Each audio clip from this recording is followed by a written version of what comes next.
interest of the United States of America, on the defense of our country, both its military defense and our security, but also our economic security and the vibrancy of our economy, our sovereignty, and our future. We believe that America should lead the world, and I believe that we are, and we'll have a very good story to tell about that. American leadership, however, should always be on behalf of the American interests. I say this because I think over a period of time in our foreign policy, we lost focus on that. The reality of it is that our foreign policy, first and foremost, must always be what is in the national interest of the United States of America. And determining the national interest oftentimes requires us to make pragmatic decisions. Sometimes in foreign policy, the choices are not between a good choice and a bad choice.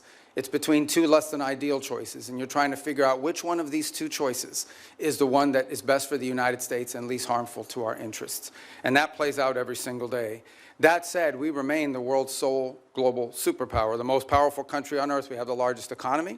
We have the most formidable and powerful military ever known to man, by the way. Our dollar remains the reserve currency of the world. Our language is used extensively throughout the world to transact all sorts of business and many of our engagements. But all of this means very little if that power is not used to protect the people who built it, the people who it is meant to protect. I also remind everybody the United States government is not a charity. We are not here to play social worker. We are here to win. We are here to win on behalf of the American people and on behalf of the national interest, to win for our country, to win for the people of America, to win for the things that are important for our future, and that's what we exist to do.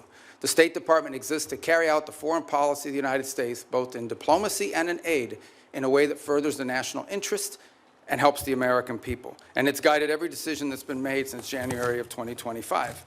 I'll give you a perfect example in our own Western Hemisphere, an area that this committee and many of its members long argued, as I did, has long been neglected and not been paid attention to. We now have in this hemisphere a coalition of friendly countries, over a dozen, who have aligned to work on not just the issues of security that we all have in common, but also economic prosperity that go hand in hand. It's an amazing story that basically, other than Nicaragua, other than Cuba, obviously other than Venezuela, remains with some challenges, and of course Brazil, although they're in the midst of an election cycle, and to some extent the current government in Colombia as well, at least the president's been problematic. But generally speaking, it is now a region filled with American allies, American-friendly leaders, and an America-friendly direction. Now, obviously, we have to operationalize that into action after 20 years of neglect, in which China and other global powers have intruded in our Western Hemisphere to the detriment not just of American national interest, but to the detriment, in our view, of the people of those countries as well. So these are important achievements, and one that I'm very happy about. I'm also happy about the way we've transformed foreign aid. In any transition, there will be, bumps in the road, but largely speaking, if you think about how those programs that existed in the past were failing us, the old model had to be replaced. And the foreign assistance that remains is being brought under the strategic direction of the State Department. So we're not just providing money, we are also seeking outcomes. It's not just how much money you spend on a program, it's whether you're getting outcomes from it.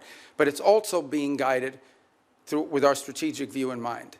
And that means that we are able to provide aid not just all over the world, but specifically targeted at those most in need and those places around the world most important to the national interest of the United States. That will remain our guiding principle. That's been our guiding principle in our reforms. So, we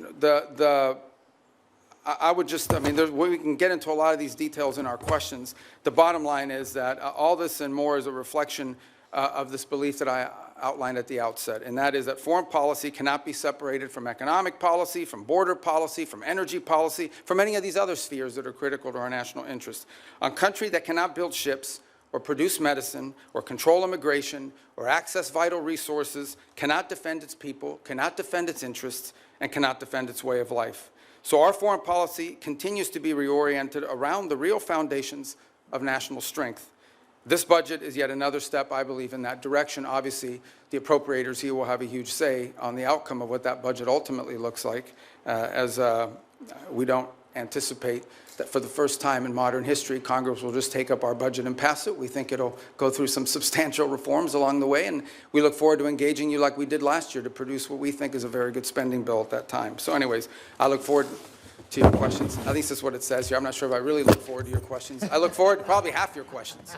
Thank you. Thank you, Secretary Rubio. We will now do a round of questions, 5-minute questions based on order of attendance. And I'm going to start, and I'm going to say thank you for the work you've done with respect to Iran. All of us that have worked on this for years know how frustrating that is, how difficult it is to work with this regime who've sponsored terrorism, kidnapping, and killed thousands of Americans for the last 47 years.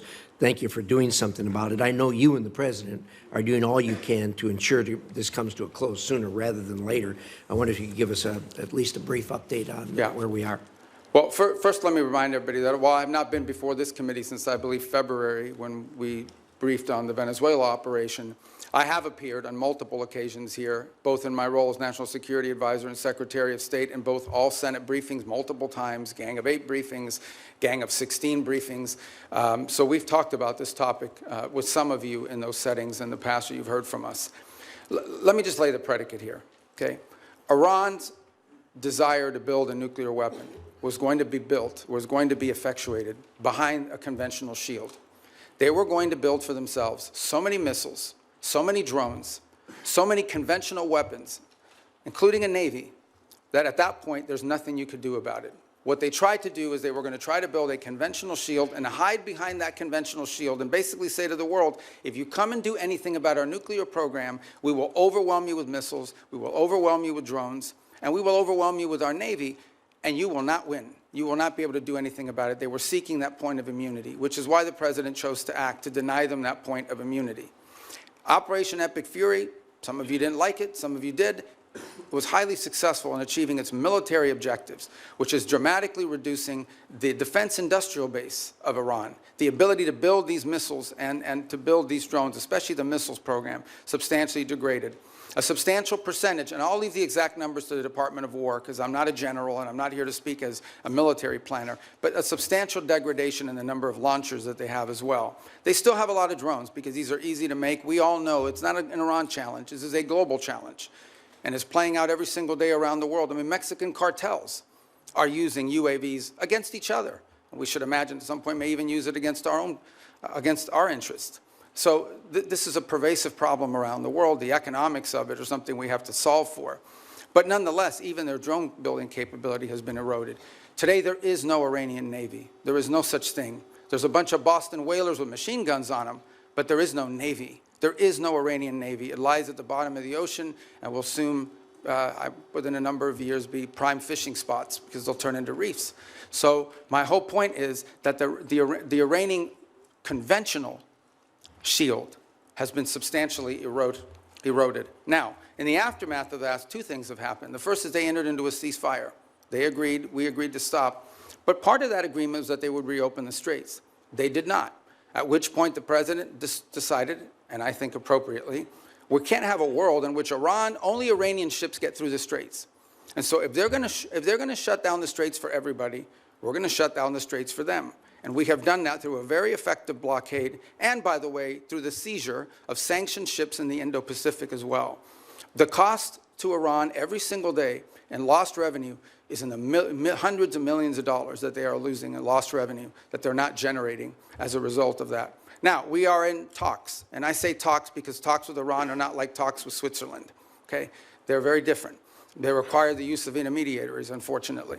But there is the prospect before us, which could happen today, it could happen tomorrow, it could happen next week, that for the first time, certainly in my memory, they have agreed to negotiate aspects of their nuclear program that just a month ago, or just a year ago, they were refusing to even mention, much less enter into discussions about.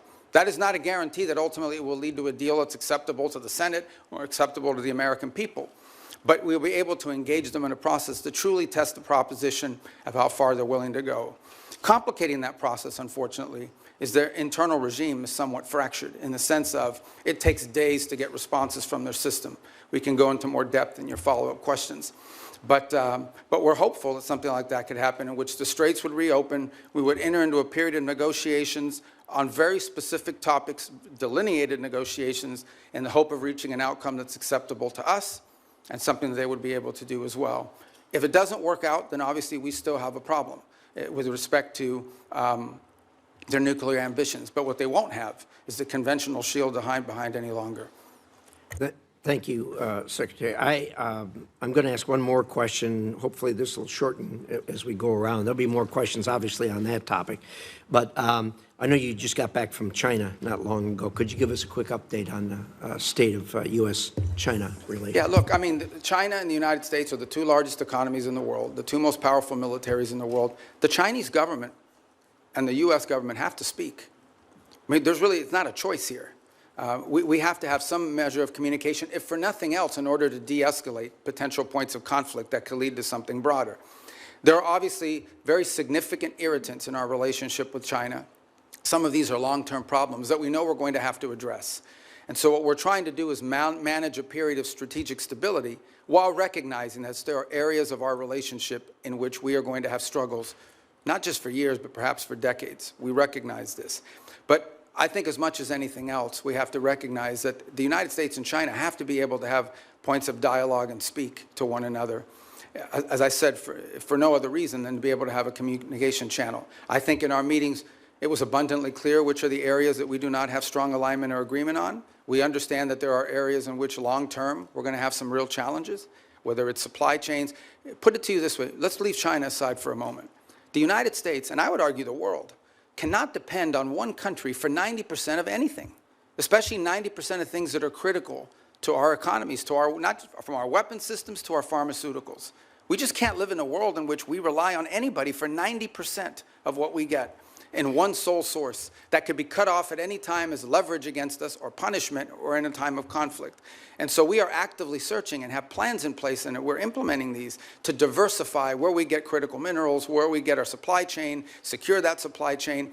And obviously the Chinese would like to retain their monopoly position in some of these. This is going to be a long-term issue that we're going to have to continue to confront and work on. Work on that continues even while we are engaged in the ability to dialogue and speak to them, because we have to. It's responsible, and we truly have no choice but to be able to do that. It's to their benefit and ours, and I would argue to the benefit of the world, that these two countries are able to speak to one another.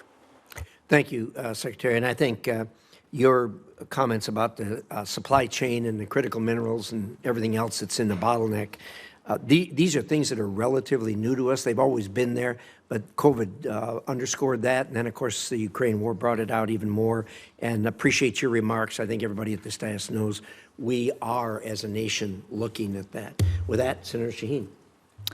Thank you, Mr. Chairman. Mr. Secretary, at this budget hearing last year, you testified that no one had died as a result of foreign aid cuts. Sadly, I think we're seeing in real time that that's not true today. There are more than 1,000 cases and more than 200 Ebola-related deaths. And as we know, one of the entities that is a critical global health tool is Gavi, particularly during a disease outbreak. It plays a role in distributing Ebola vaccines, and it has committed up to $40 million to develop a vaccine for the current Ebola strain that has no vaccine right now. So, how are you making sure that Secretary Kennedy, who has been sitting on those funds for months now, is going to release them so that they can go to help develop a vaccine to address the Ebola outbreak? Yeah. Well, a couple points on Gavi. I would say that the President had asked that we allow Secretary Kennedy to play a leading role on the Gavi decision because of his strongly held views with regards to vaccine safety, and he wanted them to conduct some reforms. I actually talked to Senator Schatz about this last week as well, and so the State Department's going to be re-engaging. I'm not here to tell you we're going to yank this thing and we're not going to listen to his points of view, but the State Department a few weeks ago made the decision that we were going to re-engage on this issue of Gavi, respecting what HHS views on it are as well, and we want to take their input, but we'd like to get this issue resolved in an outcome that's acceptable, both to Congress and also to our goals on global health. So it is an issue. As I said, I wouldn't use the word defer, but we have certainly allowed him to play a leading role in determining what we're going to do next. But right now we're sort of at a stage where we are going to re-engage. We need to drive this to an outcome. I couldn't agree more, and so do you commit to using the $2 billion that Congress has appropriated for global health to actually help fund global health security? Well, we do fund global health security beyond Gavi, by the way, and we can talk about that. We can talk about the compacts, I think 32 that we've now entered into with countries all over the world. We have a new agreement with the UN as well that they're very happy with. The Global Fund, we've hit our cap. We are at our 33%, and we've actually been able to attract additional donors from around the world to contribute to it. On this specific item, I would say, we intend to get this resolved. We want to get this resolved. It's an Good. important Thank part of you. our matrix. We will follow up, and I hope you will share with this committee as soon as you get it resolved. I want to go to Russian oil sanctions and general licenses, because President Trump gave Russia a lifeline, allowing it to sell oil globally through licenses issued by the Treasury Department. While I think the administration should have known that the Iran war would make Russian oil more desirable, they decided to remove the stigma on that oil and give an extra windfall of cash to Putin. So can you let us know whether you believe or whether you will support extending those licenses, when it comes back up mid-June? Yeah, a couple points. First of all, the two things have happened. The one is actually the U.S.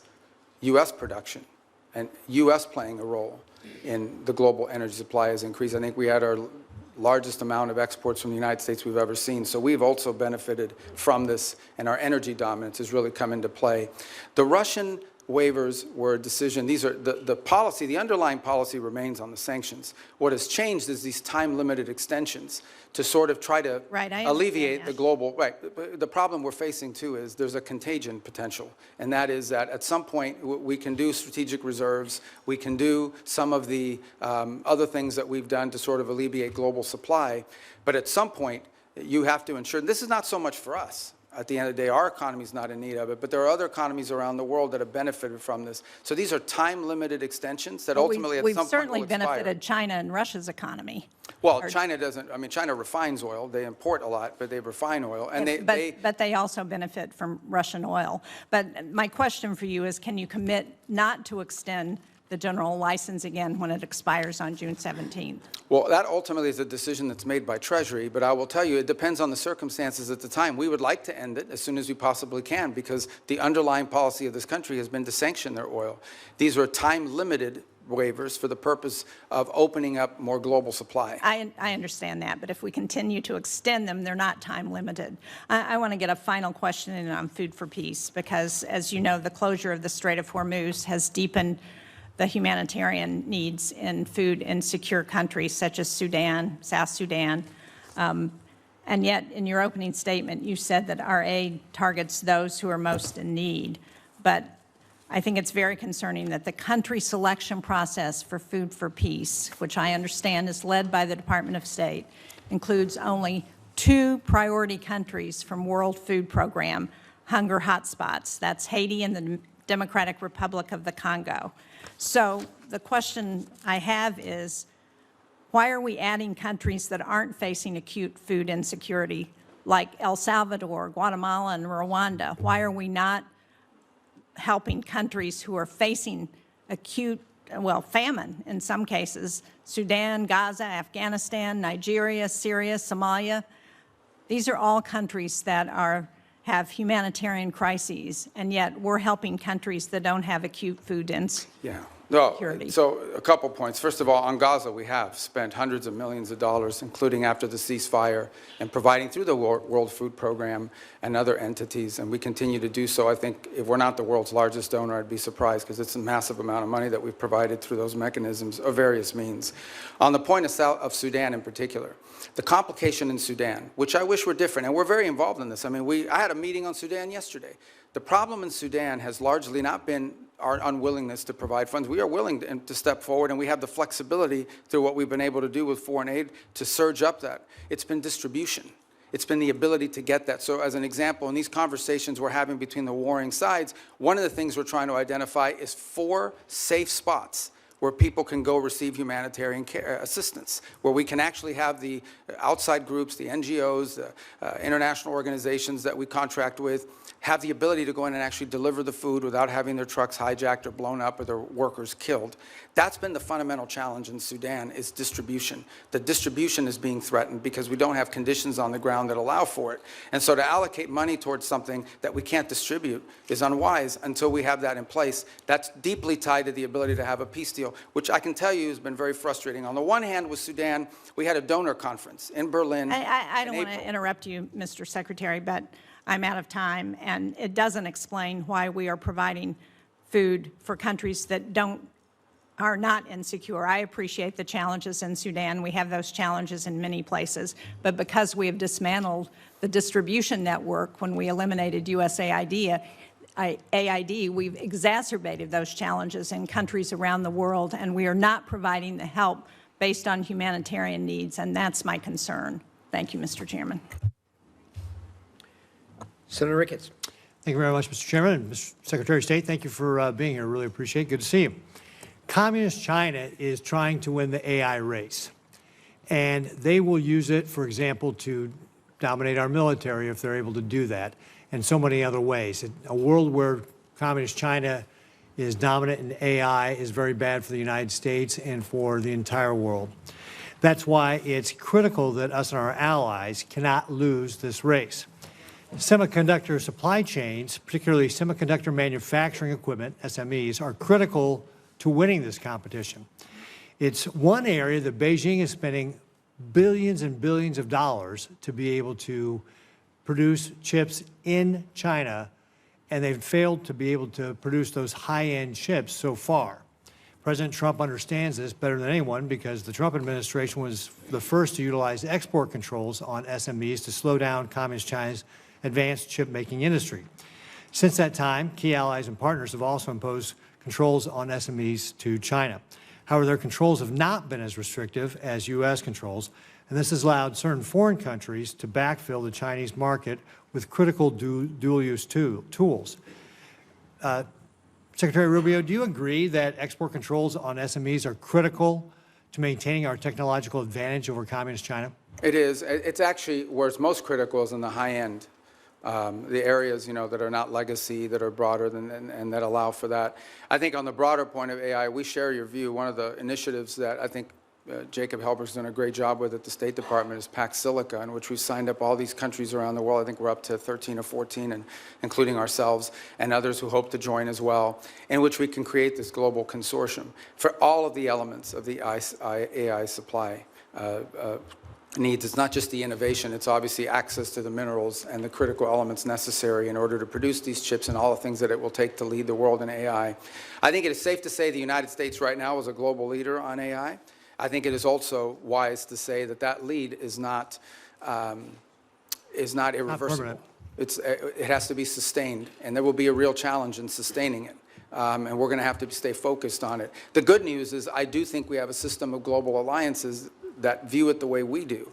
And we want to lead on it because it's not just about leading the technology in AI, it's about also leading in the standards that will govern how AI is used.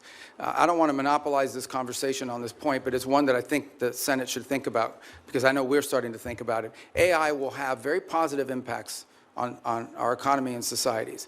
It will also have some detriments. There will be white-collar jobs in this country that will be impacted. And I think we have to start thinking not simply about the impact that AI will have on those jobs, but the societal pressures that will create, not just in the United States, but in economies all over the world.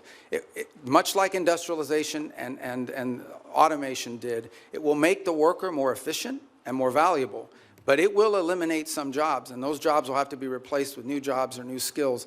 That's not just an economic issue. That is a political issue. That, over time, could destabilize societies all over the world. So we have to start thinking about AI in those terms as well. You mentioned our allies. Shouldn't they have to follow the same sort of standards U.S. companies do when we're limiting the semi-manufacturing equipment that's going to Communist China? And that's our hope, is that we can create people that we can create a coalition of nations that understand the danger in this. And they're running through the same, some are better than others, but they're running through the same problems that we run into. And that is companies ultimately want to sell to the markets, and China's a large market. But I agree, and that's one of the goals behind Pax Silica, is to create unanimity or consensus behind that thinking. Well, Mr. Secretary, that's why I recently introduced the Match Act with Senators Kim, Risch, and Schumer to level the playing field. This bill would provide the State Department with the leverage in ongoing negotiations with our allies to align those controls. And if an agreement cannot be reached, it would ensure that foreign companies cannot sell the very choke point technologies that we have restricted. So I hope you'll support that as we move forward on it. One other thing I just want to hit before my time runs out here is that I was the co-sponsor of a bill to create the U.S. Foundation for National Security and Counterterrorism. This is a foundation that would be a public-private partnership. It would help counter traffickers and insurgents operating in ungoverned spaces around the developing world, such as Africa. The State Department, however, is not, for over a year and a half now, launched this foundation, and I'd encourage you to work expeditiously to implement it. I think this is something that, as we're talking about, especially the continent of Africa, can be very helpful to making sure that we're not only helping conserve the environment and helping animals, it's bad for terrorists. Thank you, Mr. Chairman.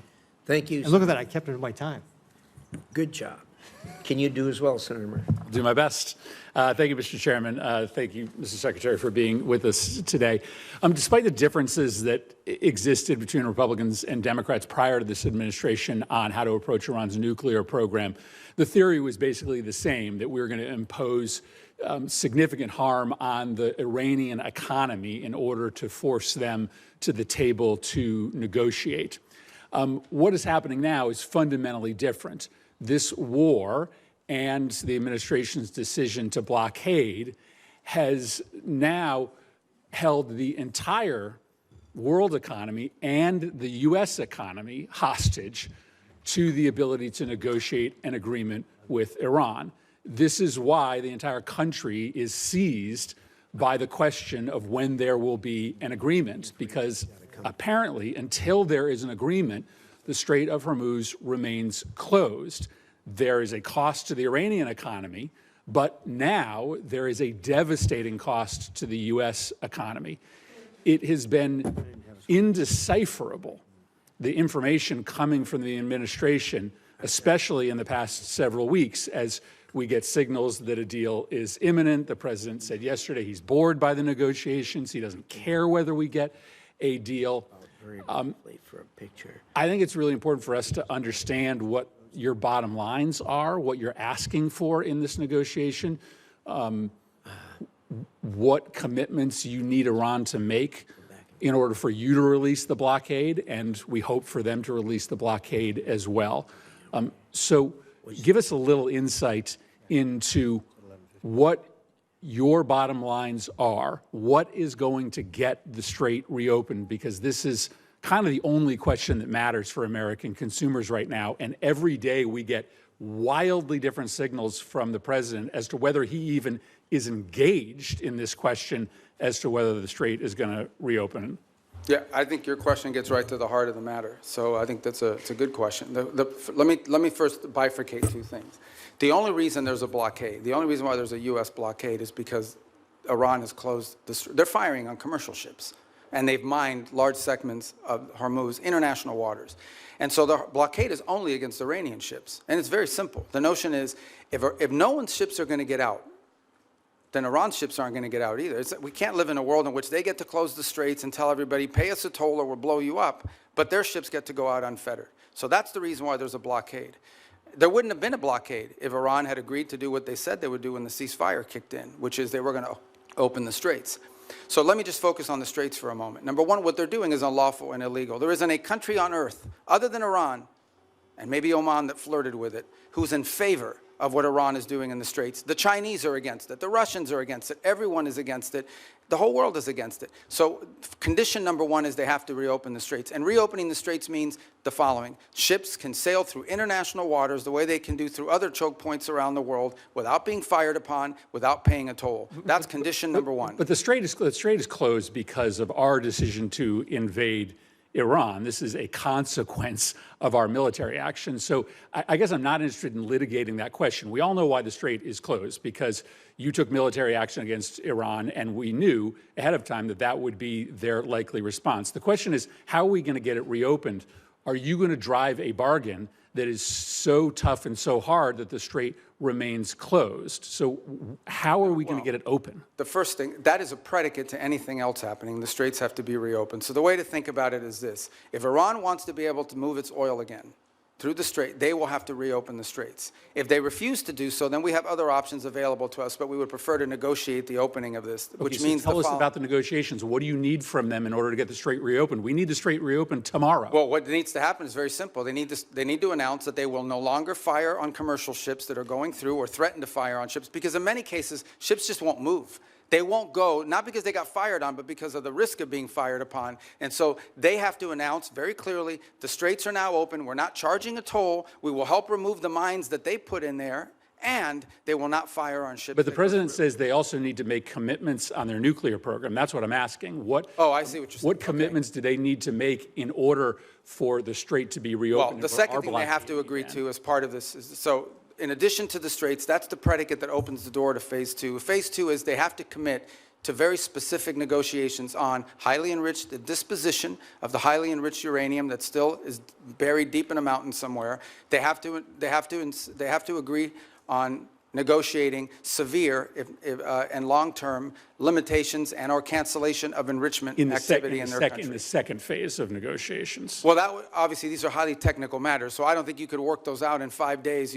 That would require a team of experts to meet over a 30, 60, 90-day period and work out the details. But they have to commit to their willingness to do that. For example, they have to commit to say, we will dispose of the enriched uranium, and the question now is, what are the mechanisms by which we do so? That can be negotiated. Final question. In order to get to that second phase, are you willing to release sanctions or release frozen money that the United States is withholding from Iran? Right now, everything that's been discussed with them is that any sanctions relief. Now, remember, sanctions come, there's international sanctions, there's congressional sanctions, there's executive sanctions. So some we can release and some we cannot. But any sanctions relief is condition-based, which means it has to be in return for the reason why those sanctions were put in place in the first place, which is their nuclear program. So yeah, look, Iran is being sanctioned because they enrich uranium. Iran is being sanctioned because they've highly enriched uranium. Iran is being sanctioned because of their nuclear activities. If they agree to give up those things, there will be sanctions relief associated with their commitment and compliance with those agreements. You will not give them sanctions relief just in exchange for reopening the strait? No, that's not been discussed. That's not been offered. Senator Hagerty. Thank you, Mr. Chairman. And Secretary Rubio, it's good to see you here. I want to commend you and the administration for actually implementing a foreign policy that advances America's interests. Thank you. If we could, I'd like to start with the Philippines, an area that we know very well. It's a geographic center of the Indo-Pacific region. It's an area that is along critical sea lanes where a tremendous amount of world trade and energy commerce actually move. A strong alliance with the Philippines clearly is in U.S. national security interest. It leads and supports our freedom of navigation. It also helps us deliver regional stability along the South China Sea, a very critical area, particularly in the face of a very aggressive posture that the Chinese have adopted. I want to recognize my colleague, Senator Kaine, who's worked with me to put in place the Philippines Enhanced Resilience Act. That's $500 million of FMF grants. It's $1 billion of loan guarantees per year to strengthen the Philippines and the United States alliance to make us more interoperable and more capable. Mr. Secretary, I'd just like to get your comments, your vision on the role of the Philippines in the United States alliance. Actually, I spoke to President Marcos on Sunday, and have had multiple engagements with them at a personal level. We've had visits. A couple good points here. The first is we've actually entered into agreement with them in which I believe it's an old U.S. military facility inside the Philippines that will now serve as sort of I think it's a 4,000-acre. I'm very familiar with the area. Yeah, you know it. And that we'll be able to do a lot of our activities together with regards to our joint interests in developing on AI and high tech and diversifying and helping diversify their economy. The second is to continue with our defense commitments that we've made to them and the ability to interoperate joint exercises, which we've done now multiple times over the last year. Obviously, we're very concerned with Scarborough. We've seen in recent days, and we've demarched and made a very clear note This issue came up during the first meeting with the Chinese. It's come up in every engagement I've had with the Chinese, and it's come up again now very recently through diplomatic channels, and that is we're very concerned about recent activity once again near Scarborough and the buildup of infrastructure that appears to be exerting, territorial claims that we have long argued are not valid. This is one of those irritants in the long term that I think we'll continue to have to manage. But I view the Philippines as a critical partner, and I think over the last, I would say, couple of years, our relationship with them, particularly under their new administration, has dramatically improved our ability to work with the Philippines jointly on a number of topics of interest. Well, I want to commend you. The 4,000-acre Luzon corridor is anchored by the Subic Bay project, which, when I was ambassador to Japan, worked very hard to get that back for America.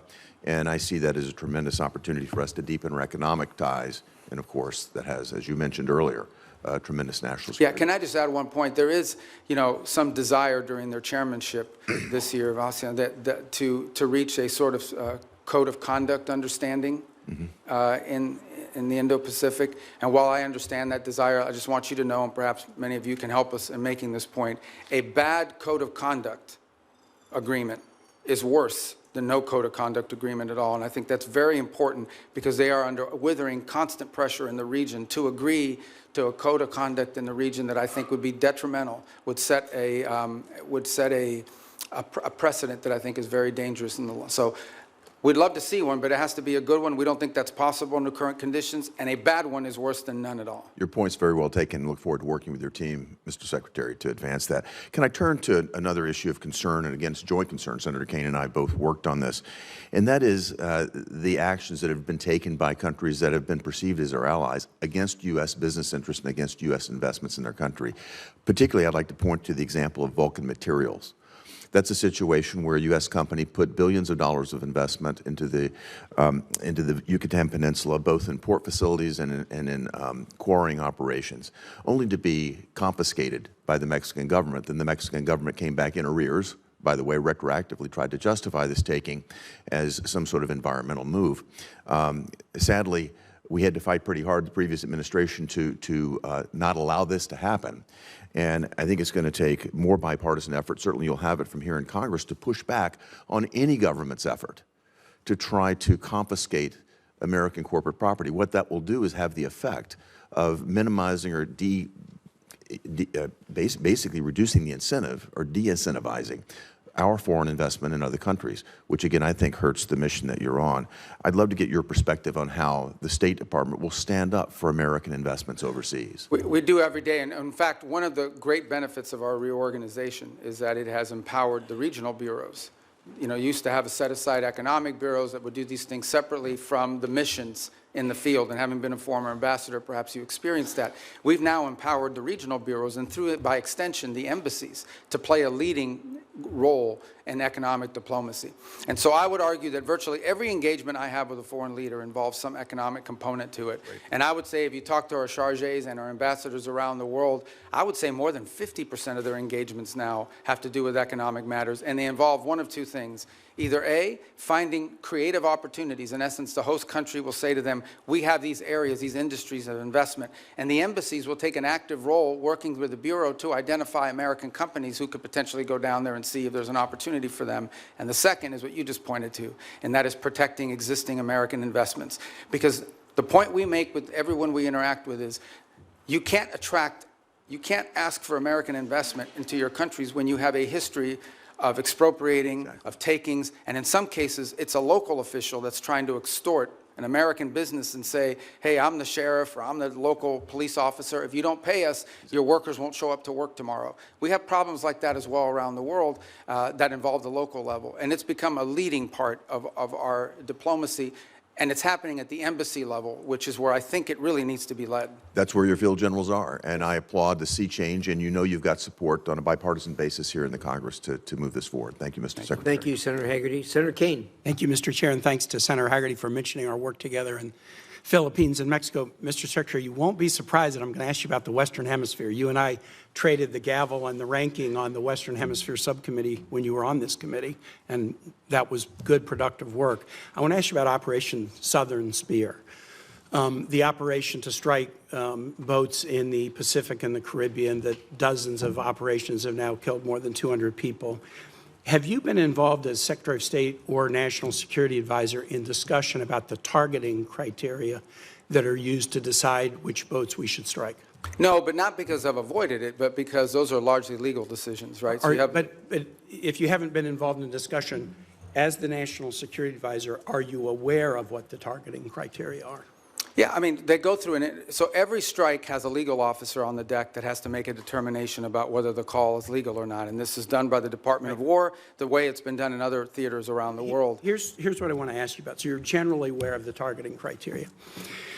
I am not allowed, I know what the targeting criteria are because of briefings I've had in this committee and the Armed Services Committee. It's all been in classified.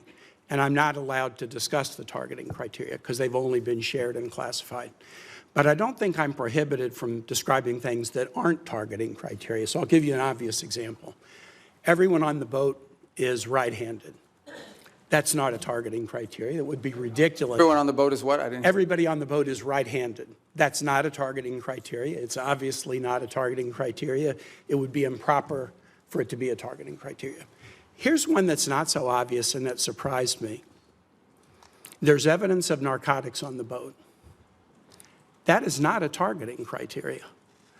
I have been briefed on Southern Spear since the first operation on September 2 and most recently within the last couple of weeks, and I've asked again and again, have the targeting criteria changed? No, they have not. What are the criteria? Here's what they are. I can't describe it here. But the presence of narcotics on the boat has never been a targeting criteria. Would you have any ability to explain? And the administration could have picked that as a targeting criteria. They chose items that were targets, that authorized the use of the U.S. military to sink boats and kill people, but they have not used the presence of narcotics on the boat as one of the targeting criteria. And I would suggest to my colleagues, if you go look at the individual files of all the strikes, and I've looked at the first 46, they are consistent with what I've just said about something that's not on the list of targeting criteria. Why would the administration not include the presence of narcotics on the boat as a targeting criteria in Operation Southern Spear? As you just outlined, I can't discuss the specifics of the targeting criteria, but I can tell you the one thing that is obvious is that the targeting criteria is not single source. In essence, there are multiple checks. There are three elements to the targeting criteria. Right, and all of it informed and infused by intelligence collection. In essence, they have to have true links. I can tell you they do walk away from strikes. There are multiple times that I've been aware. I'm not aware of every strike because it's not reported on a regular basis, it's delegated. Yeah. But there have been strikes that they've walked away from because it doesn't meet the criteria or because there's doubts. I'm not saying that the strikes that I've reviewed don't meet the targeting criteria, but I'm saying how odd it is, especially since the administration always announced this is against narco-traffickers. We've attacked narco-traffickers. How odd it is that the presence of narcotics on a boat is not one of the targeting criteria. And I would encourage my colleagues, get the same briefing I've gotten, take a look at the strike files. You'll be as surprised as I am. Here's the second question. Again, in your dual role, Secretary of State, National Security Advisor. The administration's Operation Southern Spear, we could agree with it or not, but the administration presented a legal opinion from the DOJ that we could review. Absolute resolve, the effort against Maduro. The administration presented a legal rationale that we could review. Now, we could review both in classified. They've not been made public. We're 92 days into a war against Iran, and the administration will not let Congress look at the OLC legal opinion justifying the war. Intel committee members, SFRC members, Armed Services Committee members, rank and file members, the administration will not make it available to us. Now, you can imagine, A, we're the Oversight Committee. B, you're here asking for a budget, and in the Armed Services Committee, they're asking for $1.5 trillion, an increase of 40% over last year's budget, but won't let us see the legal opinion. And Mr. Secretary, you know what kind of thinking we do. If you've showed us the legal rationale for 2 wars and you won't show us the legal rationale for the third, is there something in the rationale they don't want us to see? Is there a dissenting opinion that says it's not legal? Are there conditions like you can't strike civilian infrastructure like schools and bridges? Are there factual assertions like the war will be over in 2 days or Iran will never close the Straits of Hormuz? by not sharing the legal opinion with the Article 1 Oversight Branch, you give us the opinion that there's something in there you don't want us to see. Could you use your influence as the President's Chief National Security Advisor, Secretary of State, NSA, to get the administration to share the Iran war legal opinion with Congress? Well, look, first of all, obviously the Department of State does not develop the legal opinion. That's the But you're Office the of national, Legal Counsel. you're the Chief National. So I think what you're asking is why haven't the Office of Legal Counsel provided it? They don't work for the National Security I'm Council. actually They don't work for asking, me. will you use your influence as Well, I will President's certainly Chief inquire as to National why. Security Here's what I'll do. Advisor? I can certainly inquire as to why it has not been available. I don't think there's a reason why. I am not aware that. In fact, my understanding is they have provided documentation to the committee and Not the opinion. as part of the war. Not the opinion. Well, that's And- different. And you wouldn't accept that. All right, well, let me if you were take sitting that on back this and ask side the of Office of dais. Legal Counsel. But it's certainly, they provided the legal rationale for the strike. You're asking for the actual written opinion the way it was Which in they the other. provided us All in right, I Southern understand. Spirit and Absolute Resolve. I'll Thanks, take Mr. that Chair. back. Thank you. Senator Lee. Thank you, Mr. Chairman. Thanks, Secretary Rubio, for being. You look like Ricketts. I apologize. This threw me off a second. Well, look, bald is beautiful, and we new caucus. can't help that. But thanks for all of your efforts. You are a very effective spokesperson for not only President Trump and the administration, but for the United States, and I'm grateful for that. Was wondering at the outset if you could talk to us a little bit about the fractured Iranian regime and how that might be making negotiations more difficult. One of the things I've wondered, for example, are whether the diplomatic Iranian channels are sort of crosswise, at odds with, or working hand in glove with the IRGC, which is itself causing a lot of these ceasefire violations, or is it all sort of coordinated chaos to try to undermine and tip the scales in favor of Iran in the negotiations? Yeah, that's a great question. Let me try to give this answer to you in a way that's not boring or wonky, because it's been a shift. Obviously, the original Supreme Leader, the one that was there, is no longer with us. His son takes over. Nobody hears from him for a month. By all reports, open source reporting, I think you've all seen it. He was severely injured in the same strike, and so forth. Are you confident he's still alive, by the way? Yeah, I think there's indications that, in fact, we've not heard from him publicly. We haven't seen him publicly, and I would imagine, given what's happened to multiple leaders in that system, being very public is probably not something that's recommended for them internally. But that said, I think there are indications out there that he is increasingly engaging at some level, although all of his communications have been in writing and through intermediaries. So the way to think about it is the following. You have the Supreme Leader, and understand that at the end of the day, the Supreme Leader in their system there really is no analogy to it in our system or anybody else's system. It is a theological office. It was the head of the Islamic Republic in the sense of the ultimate decision maker, and every major decision has to be run by them. They are advised by a council. It's not clear if it's 6 people or 8 people, but there is a council made up of both IRGC and other elements of the regime that surround that Supreme Leader. And ultimately, that council has to sign off on anything. And then there are the people you see on TV, like Arachi, who's out there every single day, and Ghalibaf, who's the Speaker of the Majils, who's been playing a pretty prominent role. And they are the ones that they have sent to negotiations and so forth. It is our view of the system, as we understand it, and as it's been expressed to us both by the intermediaries and by Iran directly, that what Arachi and Ghalibaf bring or take from us, they then have to run back to this council and ultimately get guidance from them. And that process oftentimes takes 3 to 5 days to get a response. Now, some of it is logistical. They're operating probably using couriers and things of this nature. Part of it is internal fissures on exactly what they should agree to or not agree to. I think the second point that needs to be driven in this regard is that there is evidence that there are communications issues within the regime as well. So, for example,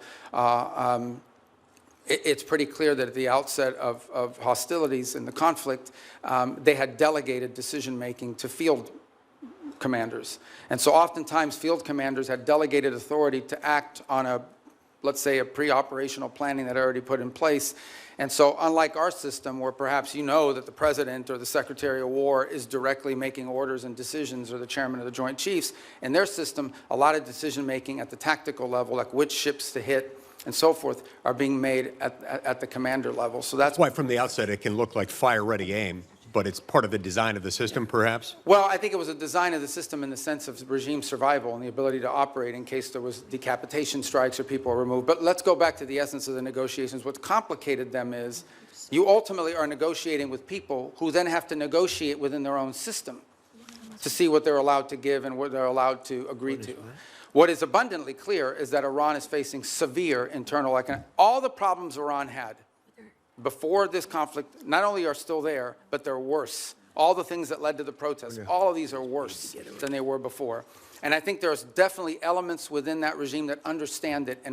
And then there are other elements of it that are more immune to it and perhaps more resistant to making agreements. And so what we are working through is in many cases, is delays in getting the responses to people. And this is why you see reporting about there might be a deal in the next few days, because internally it takes time to get responses from them, sometimes upward to 5 or 6 days. Undoubtedly, they're using that to their advantage, sort of like the car dealer where the salesman has to go talk to his manager and make you wait and think about it for a while. Even more complicated than that. Even more complicated than that. One more question. I think we could benefit from hearing from you about the need to zero out funding for a couple of entities, including the National Endowment for Democracy and USADF. Can you tell us about that? Well, look, these programs, I think, have served a purpose in the past, and obviously there's a congressional role to play here, right? I mean, at the end of the day, these programs have had, especially the National Endowment for Democracy, has had support in Congress in the past. And look, I was here for 16 years. I understand that you're going to pass an appropriations bill, and the appropriations bill is going to have things in it that we don't have in ours. That's just the way it is. And we understand it. We'll make it work. But we are concerned, or have been concerned in the past, about organizations that sort of have lost their purpose and what they're advancing. And at the end of the day, look, we have a lot of resources. The United States is the richest country in the world. We have the largest government budget in the world, but we don't have unlimited resources. We still have to be able to strategically spend our money. And the State Department, you know, when I took over, a lot of people are like, oh, that's a mess. State Department's not that big. The majority of our employees are local hires overseas. We have, you know, foreign service officers, career civil servants, but compared to some of these other agencies that are out there, we're not that large, and yet we have a global footprint. We're really, other than the department, I would say beyond the Department of War, we're the only ones that are present almost everywhere on the planet. So we have limited resources, and we have to be able to allocate those resources in ways that are driven by the core mission of advancing our national security. And oftentimes that will mean that things we have paid for in the past, we can't continue to fund. Because there are other things. It might be good, but there might be something else that's more important and even better. Other cases, we may still spend money on a purpose, but we want to be driven not just by, we don't want to be judged just by how much money we're spending on something. We also want outcomes for it. We want to show outcomes. That's been the goal behind these MOUs, these compacts with the 32 countries that we've entered into in a week plan, is we're not just trying to solve the disease problem this year. We're trying to build the local capacity so that 5 years from now, they won't need aid anymore because their local systems can handle it. Saying 5 years, some countries may take 10 years. But nonetheless, that's the goal, and it's been very well received. Thank you. Thank you, Senator Lee. Senator Merkley. Thank you, Mr. Chairman and Mr. Secretary. Good to see you. As Senator Shaheen noted, you've expressed that no one died as a result of the sudden shutdown of AID.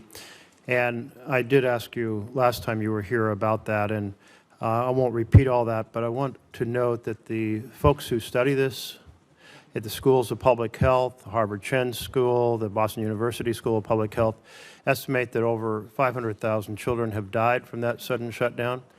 I want to kind of put a note on that. If you were to walk across this country, you'd see one dead child equivalent every roughly 30 feet.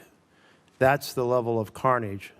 I know you disagree with that, but many experts who are in this field, that is their estimate. And I hope you'll ponder that as we strive to rebuild our programs related to malaria, tuberculosis, AIDS, HIV, nutrition, and certainly infectious diseases like Ebola.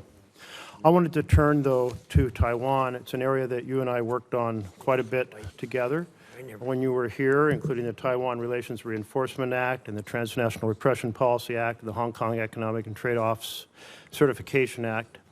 And I'm very concerned about the President's comments on his recent trip. He noted that arms sales to Taiwan are a, quote, very good negotiating chip And when he was asked about how much he talked about arms sales with China, he said, "We discussed arms sales, quote, in great detail. The 6 assurances included that arms sales to Taiwan would never be a negotiating chip. My concern is that the President now has kind of accentuated the arms sales by not approving, not putting the stamp of approval and completing the arms sale that Congress has already funded. That this sets a stage for China to very much proceed to pursue more aggressively their effort to incorporate Taiwan into the broader framework of China, including extinguishing Taiwan's democracy. So I'd just like to hear your thoughts. Hopefully there's a path here that will re-accentuate our support for Taiwan's democracy. Thank you. That's an important question. So let me first say on Taiwan, and I think I made this point myself, either on the trip in China or thereafter when we returned. There's been no change to U.S. policy towards Taiwan. I think there's, obviously the Chinese side would like to see a change in the verbiage, but no change has been made in that regard. The second point I would make is, I believe in December, I know in December of this year, we did approve an arms sales, I think $11 billion. I think it's the single largest arms sale ever. It was a huge sale to Taiwan. This was just last December. I think it's more than the totality of the 4 years under the Biden administration. And I would recall that there were a 6-year period of time under the Obama administration where there were no sales to Taiwan. There is a second pending sale, which I think is the one you're referring to. It's the $14 billion one, and that remains under review. And but we just did one in December. So I don't think it's, and I'm not saying you're saying this, but I don't think it's fair to say that the U.S. is not providing it. We just had a massive arms sales, and it was so big and so noticeable that the Chinese became very aggressive about it and some of the incursions they undertook as a result of it. And as I said, it was more in one sale than we did in the entirety of the Biden administration, if I'm correct, and I think I am on that point. So, but the most important thing to understand is we want to see the status quo preserved as is at this moment. That's our policy. That's what we've said. That's what we continue to say. It's a very, as you know, a very delicate relationship to balance. But our policy on Taiwan has not changed, and it did not change on this trip. Another issue that you and I worked on was the Uyghur Forced Labor Prevention Act. And it's really been the most effective strategy for saying that products produced by slave labor will not be admitted into the United States. And we've turned down a lot of products from China, but then they're transshipped, often just into Canada. It would be a far more effective policy if Mexico, Canada, and Europe were to join us. Is that an objective you can pursue in your role? It is, and as you said, it's an enforcement challenge. I think the initial enforcement was easier because it was more straightforward. I think the transshipment issue makes it harder because it requires more paperwork, more due diligence, and frankly, in many cases, some of it is obscured.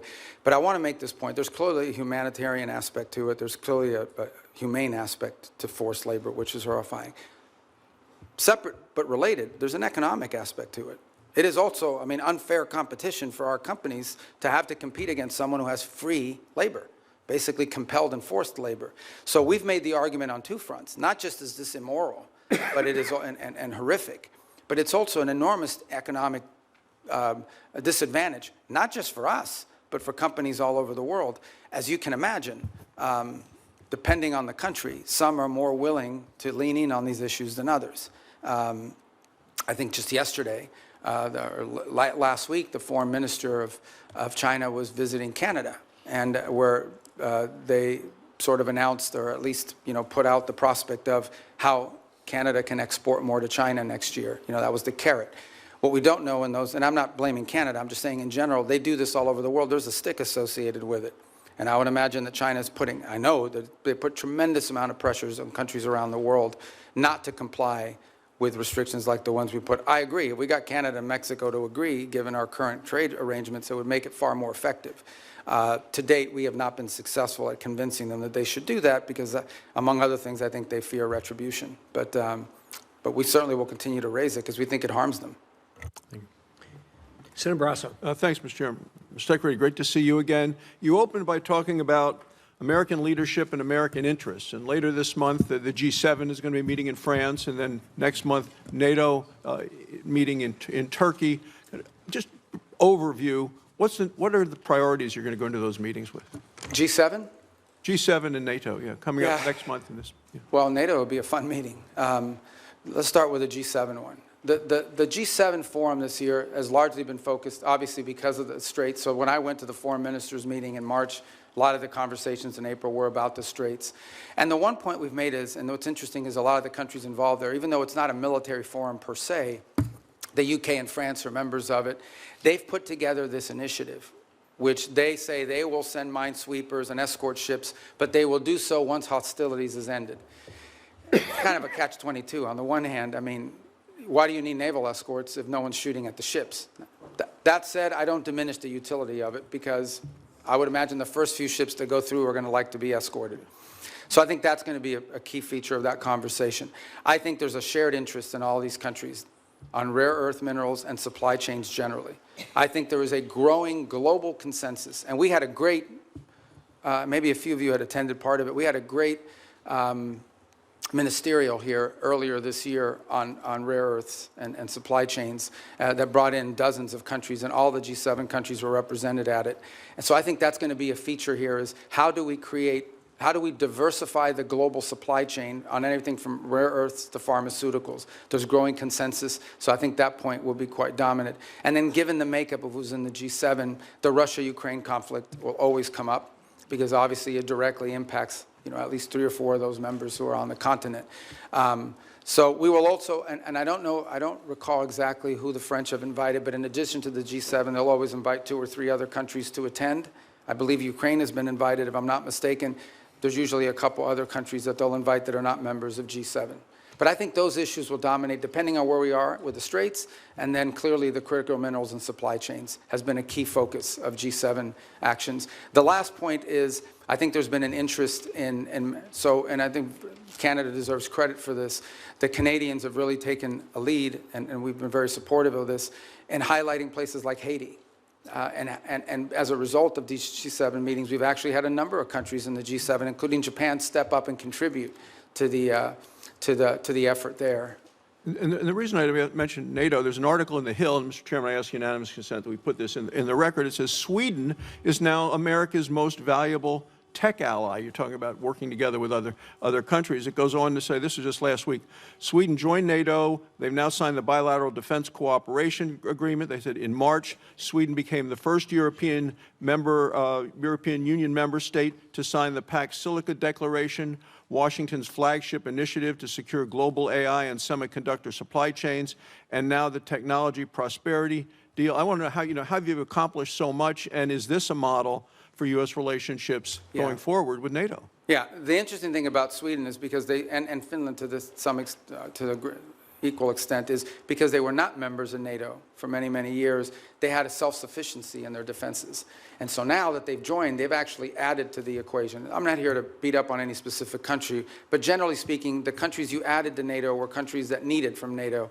Sweden and Finland have actually contributed because they brought their own defense industry, their own advanced technologies. So they've been a great partner. They've been an extraordinary partner. We were just there because we had the NATO foreign ministers meeting in Sweden, and it was phenomenal. And I think that Sweden is a great ally and a country that we're continuing to find a lot of synergy and cooperation with, especially on the field of technology, but also on defense. I mean, they have their own defense industrial base, which is an impressive defense industrial base. I wish every country in NATO had what they have, but I understand why Sweden has it.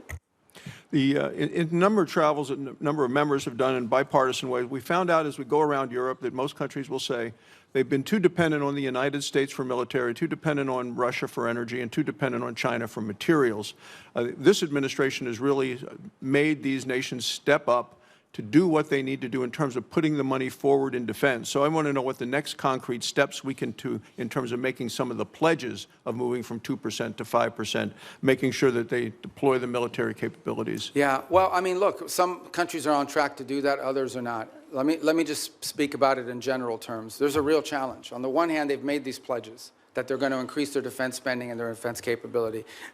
It actually has to be on defense. That's the first thing. You can't say that pensions for former soldiers and sailors is part of your 5% or your 3.5. I mean, that can't happen. But the bigger challenge that much of Europe faces, many countries in NATO faces, their economies are not growing, and in order to spend more money on defense, they're going to either have to raise taxes or cut social programs.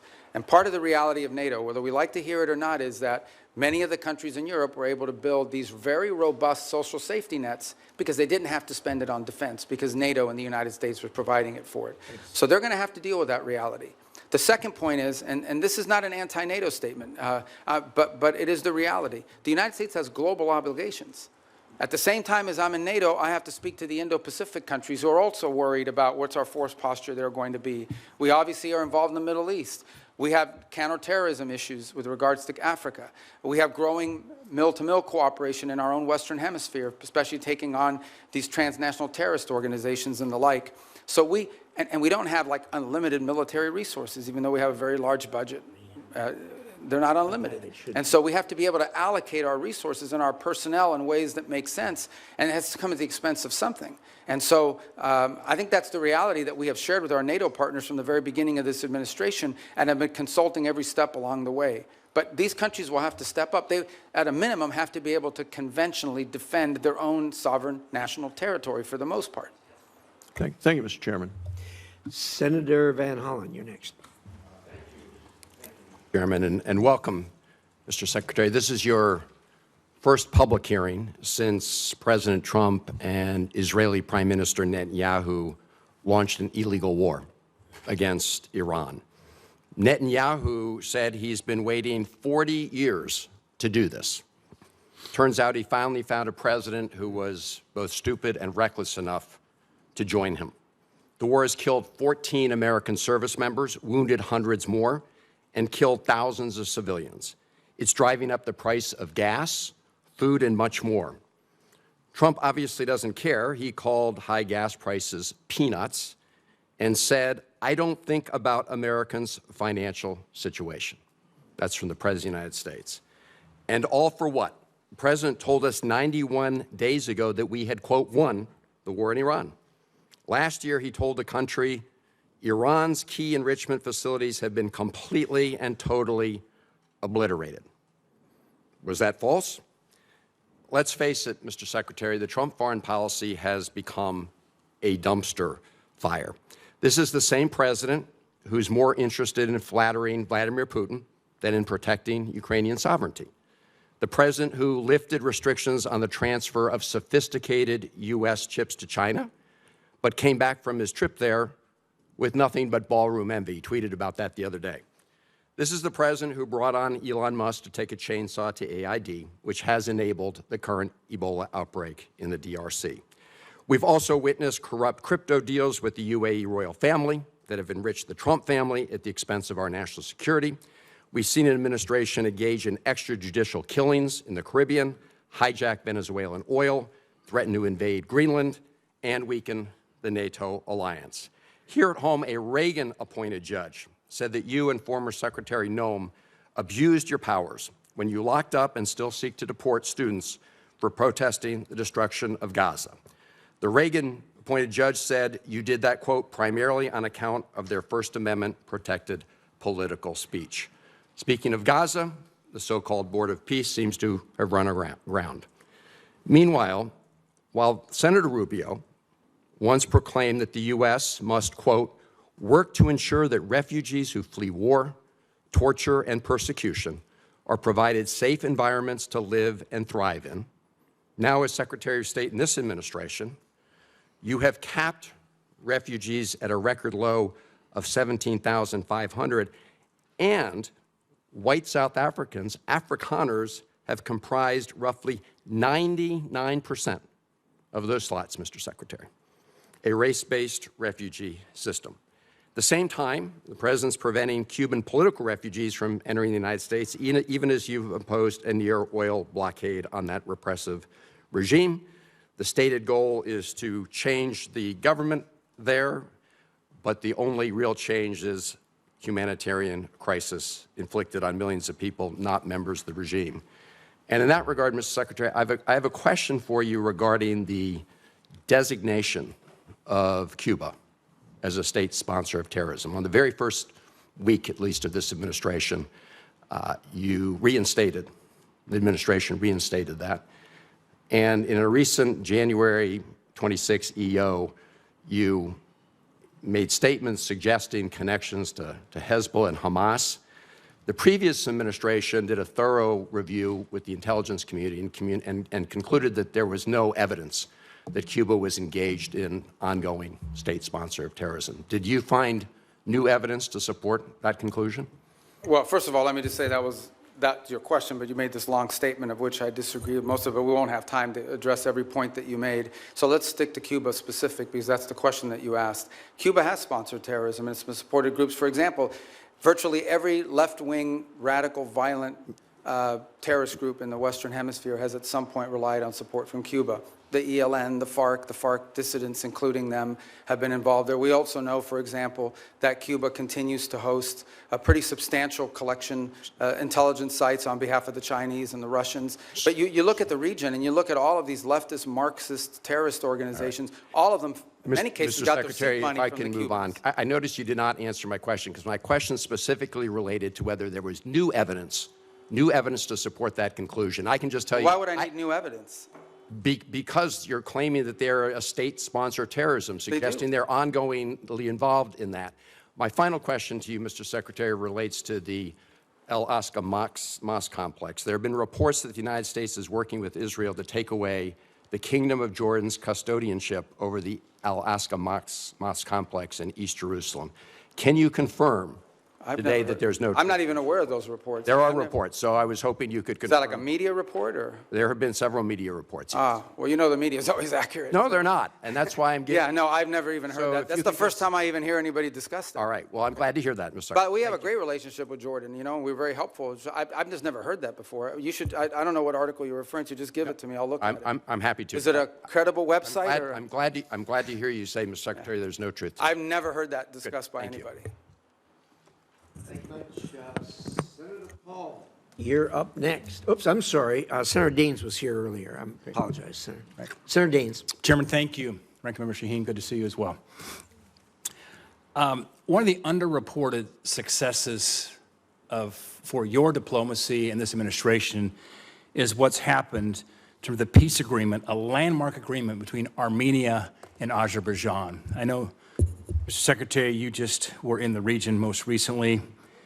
A major step forward for a region long beset by conflict, nearly 40 years of a hot war.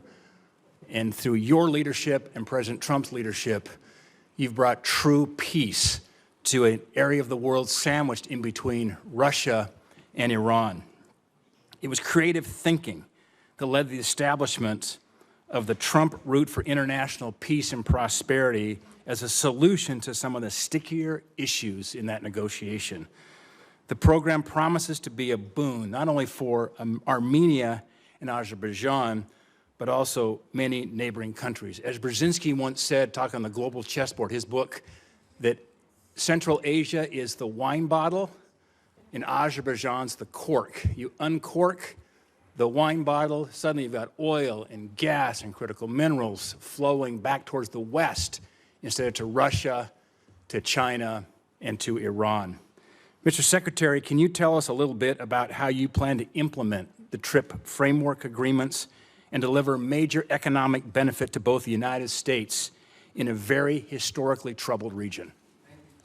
Thanks. Actually, as you said, I was there last week. What was it, Tuesday maybe? We signed the TRIP agreement between the U.S. and Armenia, and this is, you described it as a corridor, which I know it's the anchor of a peace agreement with Armenia and Azerbaijan, and that's critical, but it's much more than just the anchor of a peace agreement.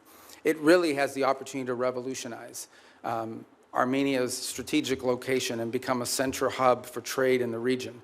It solves the issue of access that Azerbaijan cared about, and it was an irritant in their relationship, but it does much more than that. It has the ability to transform the Armenian economy in a very powerful way. Here's the other thing that it's done. For a long period of time, our relations with Armenia were quite stagnant. and in many cases, I would argue, almost non-existent. It has also reinvigorated that relationship between our two countries and allow us to explore opportunities in all sorts of other fields.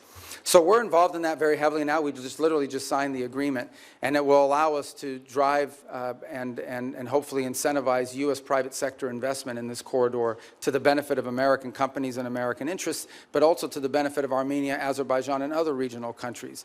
I would also argue, by the way, and just to point out, and I don't mean this again, I think this is pretty well understood in the open source reporting, the Russians are less than happy about our engagement there. I think there's evidence that they would like the current president to lose his election as a result of this growing relationship with the United States. To be clear, we're not there to infringe on Armenian sovereignty. We're not asking them not to be friends with other countries. We just want to be able to have a relationship with them that's built not just on peace. Peace is important, but that's just the beginning. It's the economic opportunities that it provides. There are American companies and American workers that will benefit from it, but the Armenian people will be the ultimate beneficiaries of this corridor opening. Just remarkable. And we were there together, in fact, last August at the White House when President Aliyev of Azerbaijan, Prime Minister Pashinyan of Armenia came to sign that agreement with President Trump's leadership. To think a Shiite Muslim country, Azerbaijan, and Armenia, one of the oldest Christian countries in the world, came together to sign a peace agreement was truly a breakthrough. And so it's an underreported story, in my opinion, Mr. Secretary. I think we need to get the story out. This is a critical geopolitical problem that has been definitely remedied by the leadership of this administration. Yeah, I mean, the key, Senator Daines, is going to be execution. Like, you can sign an agreement, you can have the things in place. We now have to make sure we are focused on driving it and ensuring that to the extent American companies can contribute to the infrastructure, to the railway, to the highway, to everything that needs to happen in order for that corridor to open, and then the spin-off effect of it as well. We don't need to dominate it. We're not asking for an American monopoly economic, but we do want our companies to get a fair shake in there.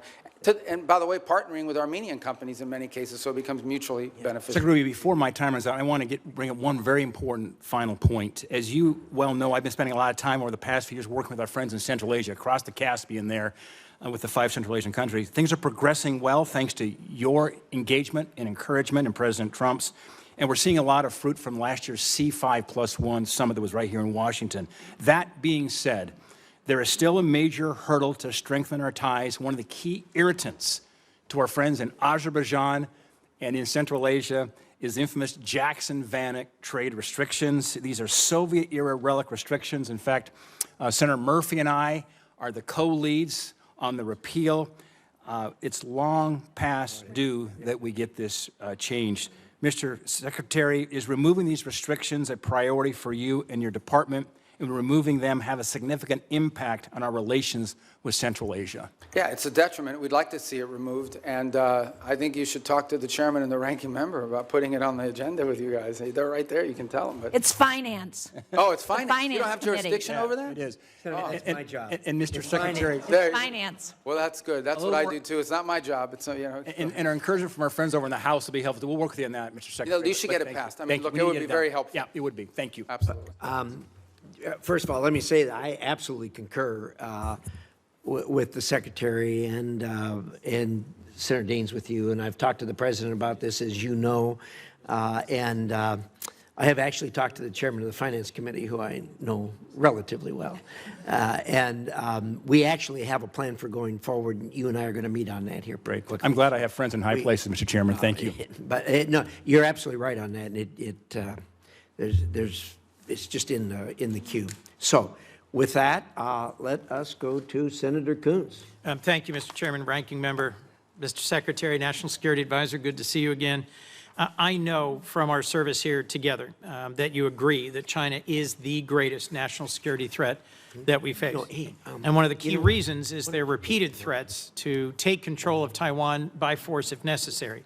And Taiwan, as we both know, is not just some faraway island. It produces 90% of the semiconductor chips critical to everything from F-35s to iPhones. And its geography makes it indispensable, both to global commerce and military power. Do you agree with that? To Taiwan? Yeah, it's not just strategically important in terms of where it's located. It also is the message that it sends to the world if something were to happen to it. Agreed. That's why for decades, really with leadership from the Senate in a bipartisan way, we've provided arms to deter the PRC's potential military aggression. In fact, you introduced the Taiwan Peace Through Strength Act of 2023. In January, Congress pre-approved a $14 billion arms package for Taiwan. It's been 6 months. We haven't received a notification. Have you advised President Trump to proceed with this? Yeah, it's under, but I don't know if you were here a moment ago when I discussed, we just did $11 billion in December, which was, I think, the largest sale in history. It's certainly, I think it was more than the cumulative amount under the Biden administration.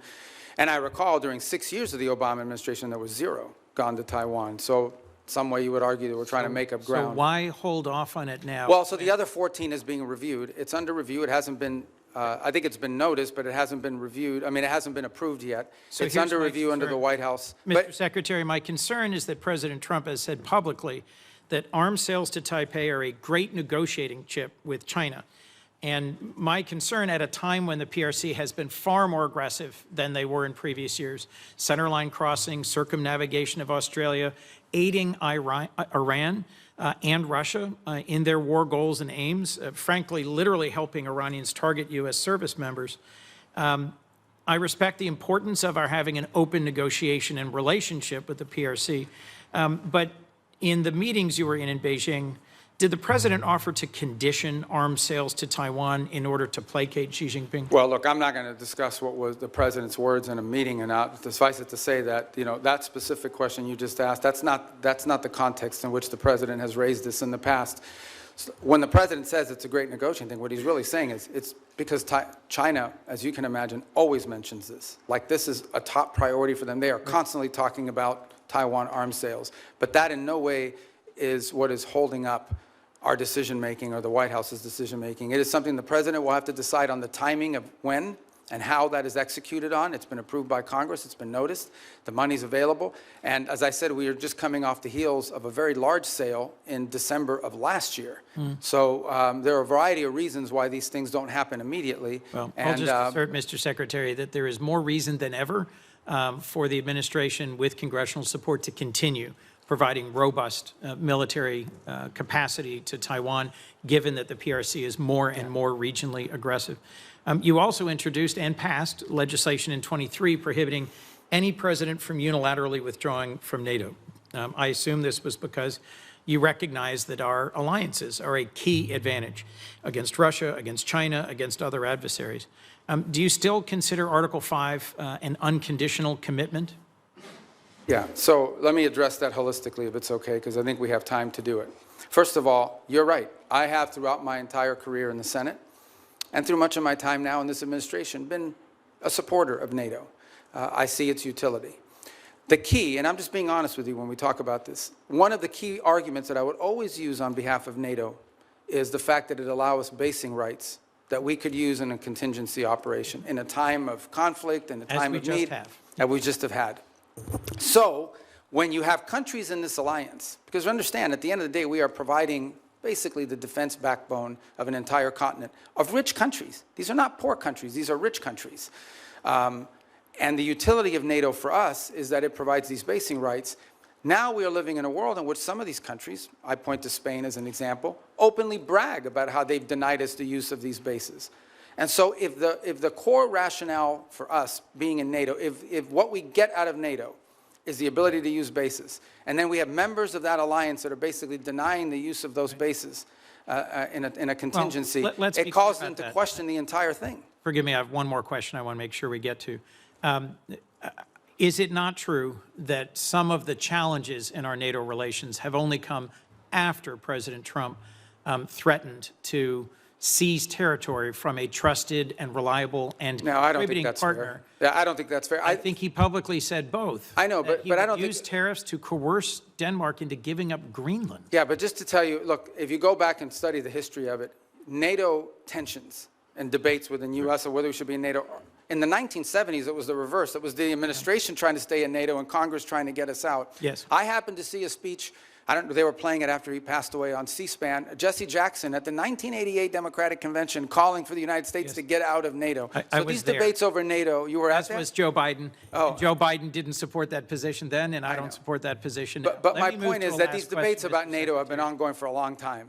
There's about 1,100 vetted Afghan allies being held at Camp As-Salia in Qatar. And that includes 400 children and 150 family members of currently serving active duty U.S. service members. They've been stranded there for a year and a half, and there is talk of sending them either back to Afghanistan into the waiting arms of the Taliban or into war-torn and now Ebola-infected countries like the DRC. And these are people who they or their immediate family members served alongside U.S. soldiers at great risk. Can you commit to working with me and others in this body to support the relocation of these vetted individuals to the United States, especially those who are family members of currently serving U.S. soldiers? Yeah, I can't. First of all, as you know, we're under an executive order now after the National Guard attack here, and so that happened last year. So we can't admit any Afghans at this point into the country. That said, you just pointed to them being sent back to Afghanistan. Our goal, we've worked on this, and we'll work with you on it, Please. is we have talked to multiple countries. Now, I don't know of any single country that's going to take 1,000 people. But we've talked to multiple countries about taking several hundred of these people and allowing them to move to a safe location. As you know, we are operating under not just those restrictions, but broader restrictions about immigration into the United States after 25 million people entered this country illegally over a 4-year period leading up to this administration. The president just but I'll work raised- with you to find the right places for them to go. We want that to happen. The president just raised the refugee cap exclusively to allow Afrikaners into our country. I would welcome a chance to work with you to find safe third countries for these Afghans. And I frankly think we ought to be revisiting our refugee policy, because the refugees who've come into our country in the past are the most vetted and often the highest contributing. As you know, my childhood church hosted a South Vietnamese family, and seeing the 5 of them become great Americans, entrepreneurs, contributors. It is refugees from oppression overseas, whether from Cuba or Venezuela, Vietnam or Afghanistan, who have long contributed to the United States. Thank you, Mr. Secretary. Senator Paul. I'd like to revisit for a moment the boats that were blowing up in the Caribbean and the Pacific that referred to as drug boats. I think it's interesting that the 3 secret criteria we're using to blow up the boats doesn't include whether they have drugs on board.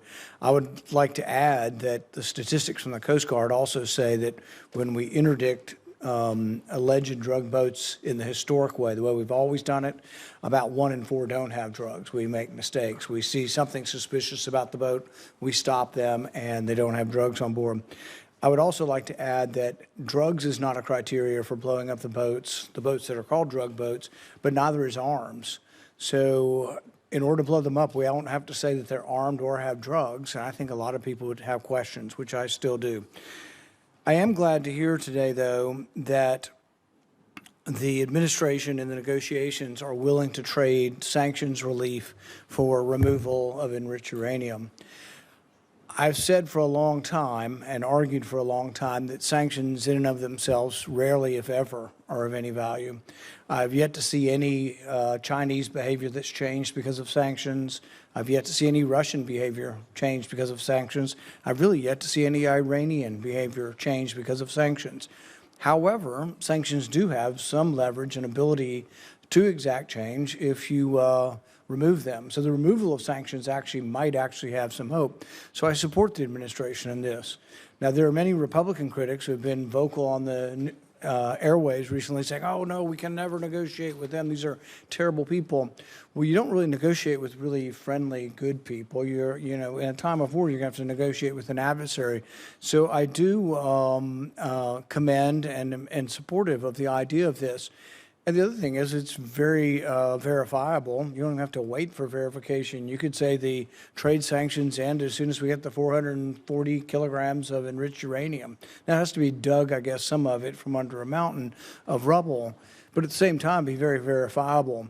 But what I would argue and what I would advise is that you really, why not offer everything? Offer all of the relief of virtually all of the sanctions if you get it. Now, you can wait if that's what you want, is the enriched uranium out and a promise.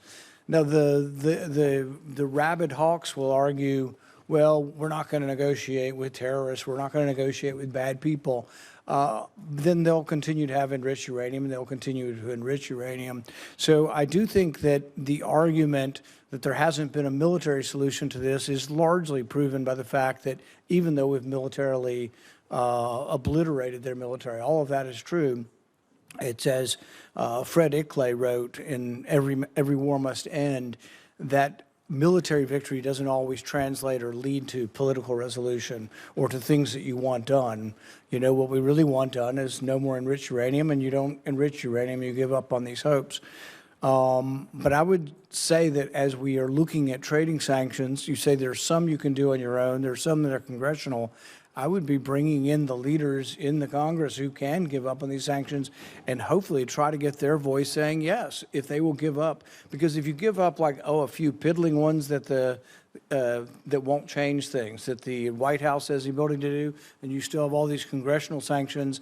If you're on the other side of that equation, you might say, we're not giving up the one thing we think is leverage, the enriched uranium, for maybe a little bit of sanctions relief. So I would say really go all in on it, because it would be verifiable. You don't have to wait and prove it. You would have to prove in the future whether they're enriching.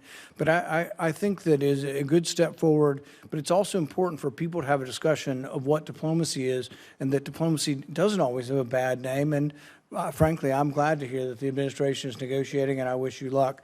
And I'd love to hear your response in general. Well, first of all, the president's made clear the priority is Iran can never have a nuclear weapon. And what do they need to have a nuclear weapon? They need a couple things. They need the ability to enrich. That has been substantially destroyed, but could always be rebuilt over time. And the second is the ability, and highly enriched uranium, it's 60%, that could quickly be enriched to 90% weapons grade. The second point you make is about sanctions. So that's the goal here. And the sanctions, first of all, there's a combination of sanctions. There's sanctions that block direct sort of activities that generate revenue. And that's problematic beyond the nuclear program, because they also use this revenue to fund sponsors, to sponsor terrorism like Hezbollah and others around the region. And then there's the frozen assets, which are related to sanctions, but these are Iranian assets that have been frozen that they don't have access to. So what I would argue, and again, I don't want to get ahead of myself because we're not engaged in this conversation with them yet, but if you get into a situation in which the reason why there are sanctions are because of the nuclear program, and so if they comply with what we're demanding on the nuclear side of it, zero enrichment, get rid of the enriched uranium, they're complying with these things, then I think that's the place where the frozen assets could be discussed. The more they give, the more they would get. I think ultimately we will still face other challenges related to Iran separate from the nuclear program, like what they use their money on, which is to sponsor Hezbollah and to sponsor Hamas and to sponsor terrorism around the world. But on the nuclear question, which was the president's been focused on now, no nuclear weapon program, the sanctions that are directly related to the nuclear program, the more they give, theoretically, the more they should be willing to get. What they're not going to get it as a down payment. They're not going to get it as a signing bonus. And I would also point out that negotiations on nuclear matters are highly complex, highly technical. And so it will take some time to work through that, as is sanctions, by the way, highly technical and in many cases multifaceted. There are UN sanctions, there are US sanctions, there are US congressional sanctions. So there's a lot to unravel there. Is benefit from the idea of trading sanctions relief for activity. And if you don't ever trade them, if you just have them on the book, then I think they're of little value in changing behavior. Thank you. Senator Booker. Thank you very much. Mr. Secretary, you and I talked a lot about Africa, and I raised concerns about a lot of the cuts. We're seeing globally an increase in tuberculosis, an increase in malaria cases. We see a continued ongoing on the continent HIV crisis. And the United States has pulled back from a lot of its investments in those areas. Now with the crisis with Ebola, we see that the challenges that have been brought about as a result of our surveillance, early detection, and the like. So I'm just very concerned about what the administration's strategy is, because we're clearly seeing here that what goes on the continent of Africa directly affects our public health as well. Well, first of all, I don't agree with that assessment. I mean, first of all, it's not about cutting back. The response here is not just how much money you spend, it's what results you're going to get. Now, let's talk about Ebola for a second.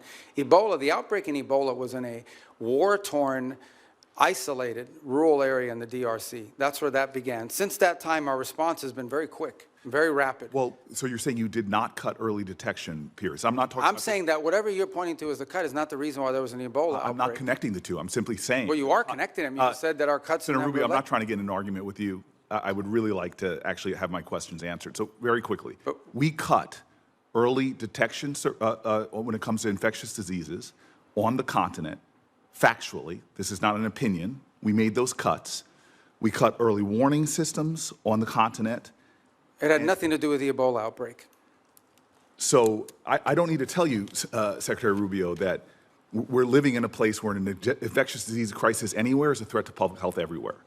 The United States has made major reductions in these areas that have put us more at risk. If you're talking about this clearly Ebola crisis, there's other things and other cuts we've made, and you see it factually. Even our own State Department personnel that I've talked to are saying we're less prepared for a global outbreak than we were before. And my worry is, specifically in a budget hearing, is this budget makes even deeper cuts into the kind of things that could prevent the next outbreak, or, as we've seen unfortunately with COVID, have us more prepared. Yeah, I don't agree with that assessment. I don't know who told you that at the State Department. So just let's as an move on. example, My time is limited. I know, but that's an important we can't question. even I don't want to agree eat on- up your time, but No, I need to answer that because I just don't agree with that. Mr. Secretary, you can't even agree on the facts. Because that's not accurate. I mean, again, you look at what we've entered into with these It's countries. not accurate that we cut early detection. Because those have all been repurposed in different arrangements that we now have with these countries. As an example, when Well, we I would like, for the record, because we're not going to cover it in my short time, if you're telling me we are as prepared or more prepared before the Trump administration came in, I'd like to see the facts. I think when these reforms are finalized, which we're on the verge of doing, we're actually going to be better prepared. We are responding today faster, not just to humanitarian crisis, but to outbreaks than we were before. We are responding in some cases within 72 hours, are able to move funds to task, which you weren't able to do in the old system. And we're also building the capacity of Mr. these Secretary, nation states through Mr. these Secretary, compacts. may I please reclaim my time to shift gears? The Strait of Hormuz, I was listening to their conversations you had with some of my colleagues. We've now seen the Strait closed for months, and you explained that we're going to see an opening of the Strait, and ultimately the exchange we will get for that is, after that fact, we will release certain sanctions. Is that correct? No, that's not what I said. What I said was that if they open the straits, we will lift our blockade. The straits and the blockade are what are interrelated. And so for the nuclear program, in exchange for getting rid of the fissile material out of country, I imagine, is what the highly enriched uranium, we would release sanctions. Is that correct? Well, it's not just that. It's also their enrichment activity. They would have to, they would have to make very severe and significant concessions on what they intend to enrich in the future. And already with the March relaxing of sanctions, allowing Iranians to sell oil to the Chinese, estimates have been between $10 and $50 billion they got from that relaxing of sanctions. How much money might we see in a deal in our relaxings of sanctions in order to get rid of the highly enriched uranium and stop their enrichment? Well, let me just tell you on that portion. The sanctions that were released on Iran were boats on the water.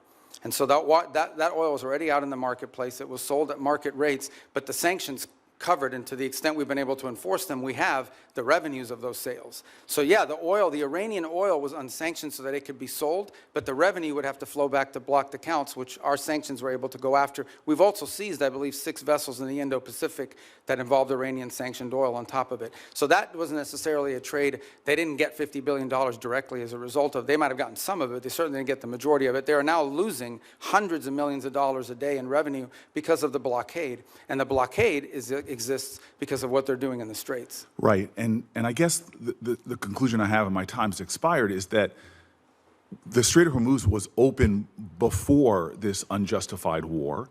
We're now scrambling to try to find a way to get it back opened again.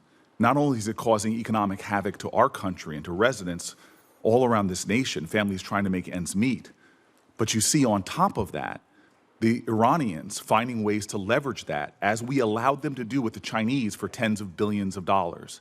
And so my point is, before we even get to a nuclear negotiation, this regime is getting money to rebuild, purchase more drones, cause more havoc.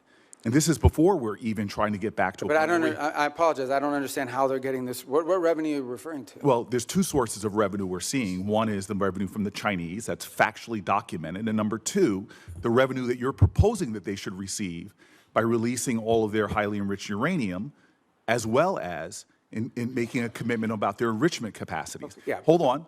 And that was the exact deal that you guys vilified, that the president and you vilified President Obama from having. Yeah. No, So I don't here think we those are have not a the worse situation where Those are not the same our deals. adversary and our enemy, who's causing havoc in the region, who is funding proxies and terrorists, has discovered, thanks to you all, the power of shutting down the Strait of Hormuz. No, they didn't discover. They knew that a long time ago, and they've done it before. Clearly, we all knew that a long time ago. That's why this and they intended to do this at ill-conceived some point war in the should have future never as well. happened. Yeah, but you have made our adversary in a stronger negotiating position. We are the strongest nation on the planet Earth, and we're in a stalemate with Iran. And now we're begging to get back into a deal that you all We're not trashed begging. in the first place. There's no one begging. I don't know. Clearly, this is a Senator Booker, your time's up. But can Senator I just- Rubio, since he's I do gone want to over, you address can some of these points respond. because they go to the heart of the matter. No one's begging for anything here. The Iranians might be begging because their economy's losing hundreds of millions of dollars a day. That they are losing. Understand, Iran had street protests going on before all of this started. All of those factors, economic factors in Iran, are far worse today than they were 6 months ago when those protests were happening. They have hyperinflation. Their currency's completely devalued. They're struggling to make payroll for their government workers. Iran is in a very serious situation. And if it was up to the political class there, and I understand everybody there is sort of radical in some way, but if it was up to the people that actually like go to elections and wear the suits and you see on TV, they'd probably make a deal tomorrow. It's the issue they're facing is that the supreme leader and the IRGC Corps are a little bit more immune from those pressures until they can be convinced otherwise. And I think that's the direction that they're moving in, because the reality, I don't know where you're getting this perception that Iran is stronger. Iran has no navy left. They've lost a substantial percentage of their defense industrial base. That Iran has lost a substantial percentage of their missile launchers. And their economy is far worse today, and I mean far worse today, than it was 6 to 9 months ago. And they are looking at hundreds of billions of dollars of reconstruction costs just to get to where they were 6 months Mr. Rubio, you keep telling us how we're winning this war. The president keeps saying, well, the war's over completely now. annihilated. The war is not over. And yet the American people see how we're losing at the pump and with their costs, and yet this thing still hasn't been resolved. Every day he tweets out, oh, we've obliterated them, we've annihilated them, they're going to surrender. But yet we still find ourselves spending billions of dollars a week Senator on Booker, a war abroad. you've gone way over, and I've been It would be very nice if we generous had on hearings where people had Thank to you, be held Senator accountable. Booker. Senator Scott. All right. Secretary Rubio, so first off, do you think it's important to Americans that the Iranian regime doesn't have nuclear weapons and ability to destroy? I think it's important to the world. Yeah. The whole world. I mean, this question about the Straits is a great example. Imagine, the Straits gives them leverage. Imagine what nuclear weapons would give them leverage to do. At that point, they wouldn't even have to announce that we're controlling this. They would just say, we control the Straits. There's nothing you can do about it because our nuclear weapon will allow us to do it. You will have to pay us a toll for using an international waterway from now on, and you can't do anything to us militarily because we'll blow you up with a nuclear weapon. That is the leverage that they were trying to build. If they ever got a nuclear weapon, not only would they have a nuclear weapon, not only would they control the Straits, they would be able to act with impunity because you wouldn't be able to touch them. You wouldn't be able to do anything about them. All right. I want to thank you for what you're doing. Let's talk about Latin America, which is, as you know, important to a lot of people in our state. So thanks for what you've done with both Venezuela and Cuba. Let's do Venezuela first. I think every Venezuelan I know is appreciative of what happened with Maduro. And I know you have a three-step process to get to democracy there. Can you talk about where you are? I mean, I know you've busted your butt to try to get Delcy Rodriguez to do the right thing. We still, unfortunately, have political prisoners not released. We still have oppression. So can you just talk about the process you're going through? Well, first of all, I remind everybody, what's today, the 2nd? So it's literally been 5 months. Right. Like, I know it seems like it was 10 years ago, but it's been 5 months. And I think Venezuela is in a better place today and in a better trajectory today than it was 5 months ago. Now, is it where it needs to be? Is it where it needs to ultimately wind up? The answer is, of course, no. Ultimately, in order to truly transition, they have to have multi-party, free and fair elections. But the conditions for free and fair elections are the following. First of all, you have to have a free and open media. And while you've seen independent journalists are now, for the first time, activated again, that has to exist. Political parties have to be given the space and time to organize. The National Electoral Council has to be reformed so that it has members in it that will actually accurately count the vote.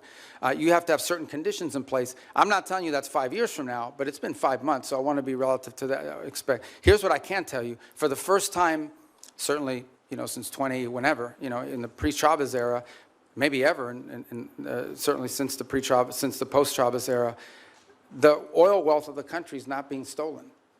The oil wealth of the country is going directly to pay government workers, buy medical equipment, audited by KPMG. That's a significant advance. That's not a permanent situation, but that's a very valuable one today. You have seen reforms. You have seen, for example, the infamous prison, El Ocoide, has been closed.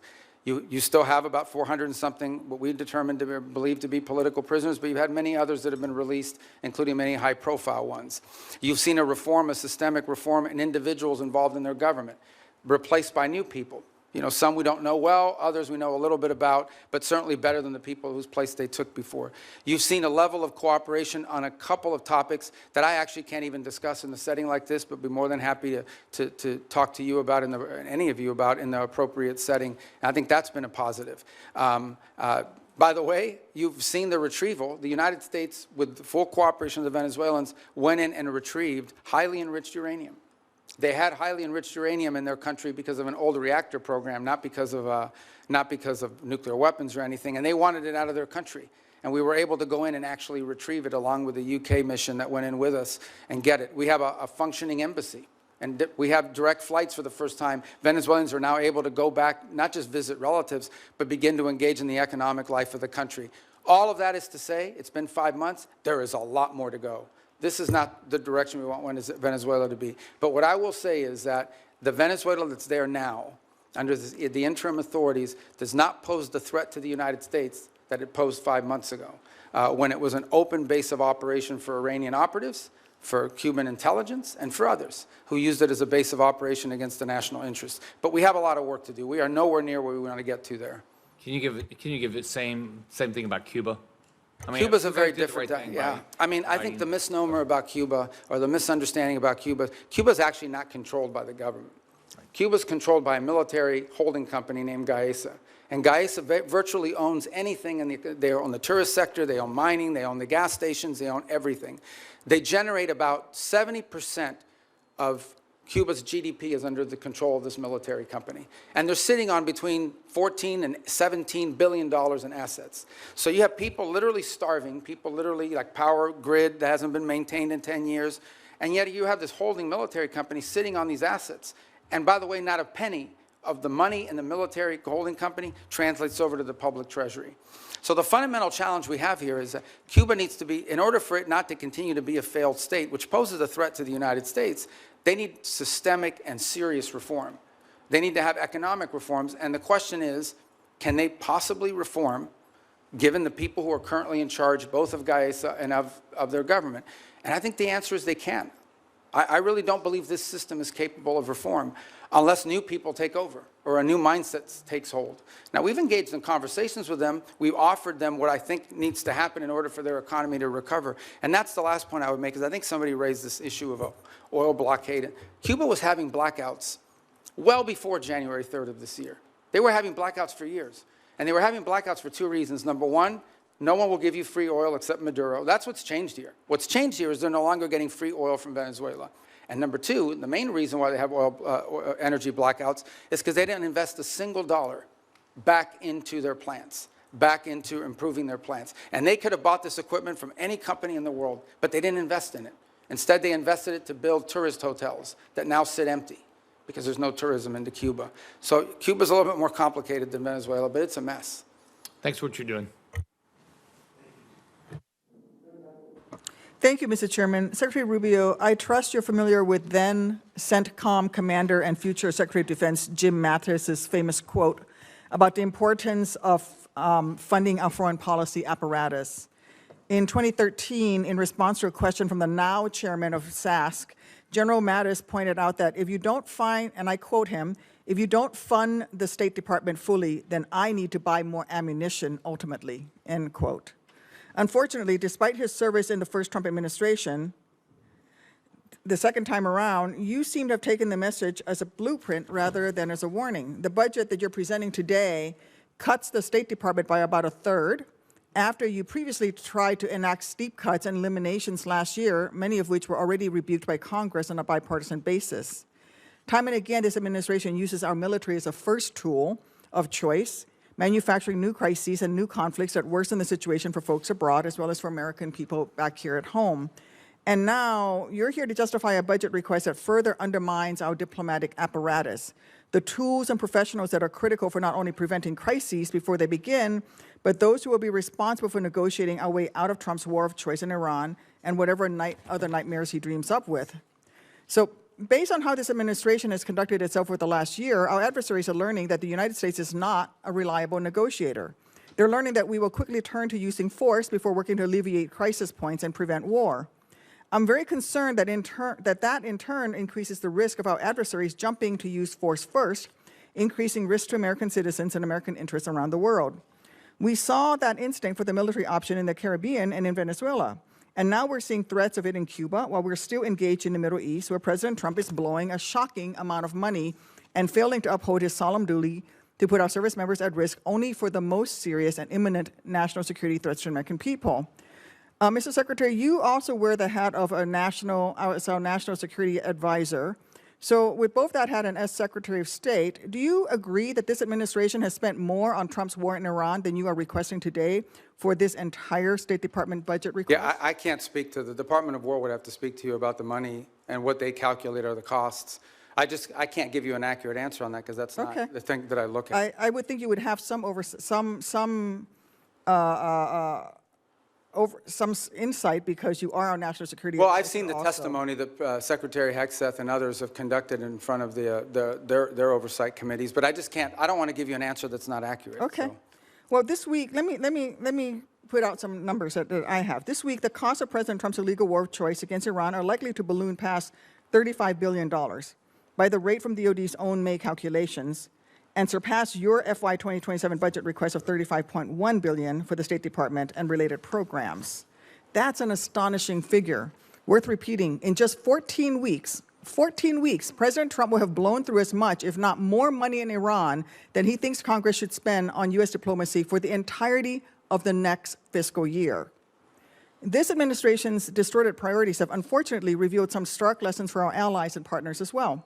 The United States' use of force first will make them less secure as they'll be caught in the crossfire, left scrambling to protect themselves and their people. Mr. Secretary, do you agree that under Operation Epic Fury, our allies and partners in the region have expressed concern about their security and the threats that followed from this administration's uncoordinated actions? No, I think our allies in the region have been very cooperative, some obviously very aggressively cooperative, like the UAE as an example. Kuwait's been fantastic. Obviously, no country likes to have their oil and their energy infrastructure hit, but I think it's a reminder to them of the threat that Iran poses. And the one lesson when this is all said and done is it's reminded them of, despite all the friendly talk that you've seen in the past, how dangerous Iran is to their own interests, how the billions of dollars Iran has spent, despite sanctions. Iran found the money to build drones and rockets. Okay. And luckily, we've taken a lot of them out, but they still have some, and they still have the ability to launch My question is about our allies in the region expressing concerns, because, you see, public reporting in early May revealed that Saudi Arabia denied U.S. basing and overflight related to Trump's ill-conceived plan to escort ships through the Straits of Hormuz, and they're still not supportive of this risky tanker escort plan. And the Strait is still worse off today than it was before Trump initiated this war. And that doesn't even touch on the wider global lessons being learned by our allies and partners. Yeah, we don't face any from the Shangri-La dialogue, where I heard from folks across the Indo-Pacific and especially in Southeast Asia who are being hit hard by the same rising energy costs that are devastating American communities. And frankly, this administration insists on using military force as a first resort instead of a last resort, no matter the deadly cost of self-defeating impacts. Your budget request here would sadly perpetuate that trend and undermine the roles and responsibilities that you should be fulfilling as Secretary of State. Thank you, Mr. Chairman. I yield back. Okay, I didn't get to answer any of that. I didn't ask you a question. Well, she didn't answer the question. She doesn't want me to answer? Can I answer anyway? You may. Okay. Well, but she made a bunch of points. I get to answer them, right? First of all, I don't understand this thing with let me tell you, we were just here, maybe you weren't here, we were just talking about it. We did a peace deal with Azerbaijan and Armenia. We just signed the TRIP agreement yesterday, actually, or last week we signed it. Last night I officialized it. That was diplomacy. That's great, but the Trump administration has still blown through more money in 14 weeks do I get to talk to this entire budget that you're requesting.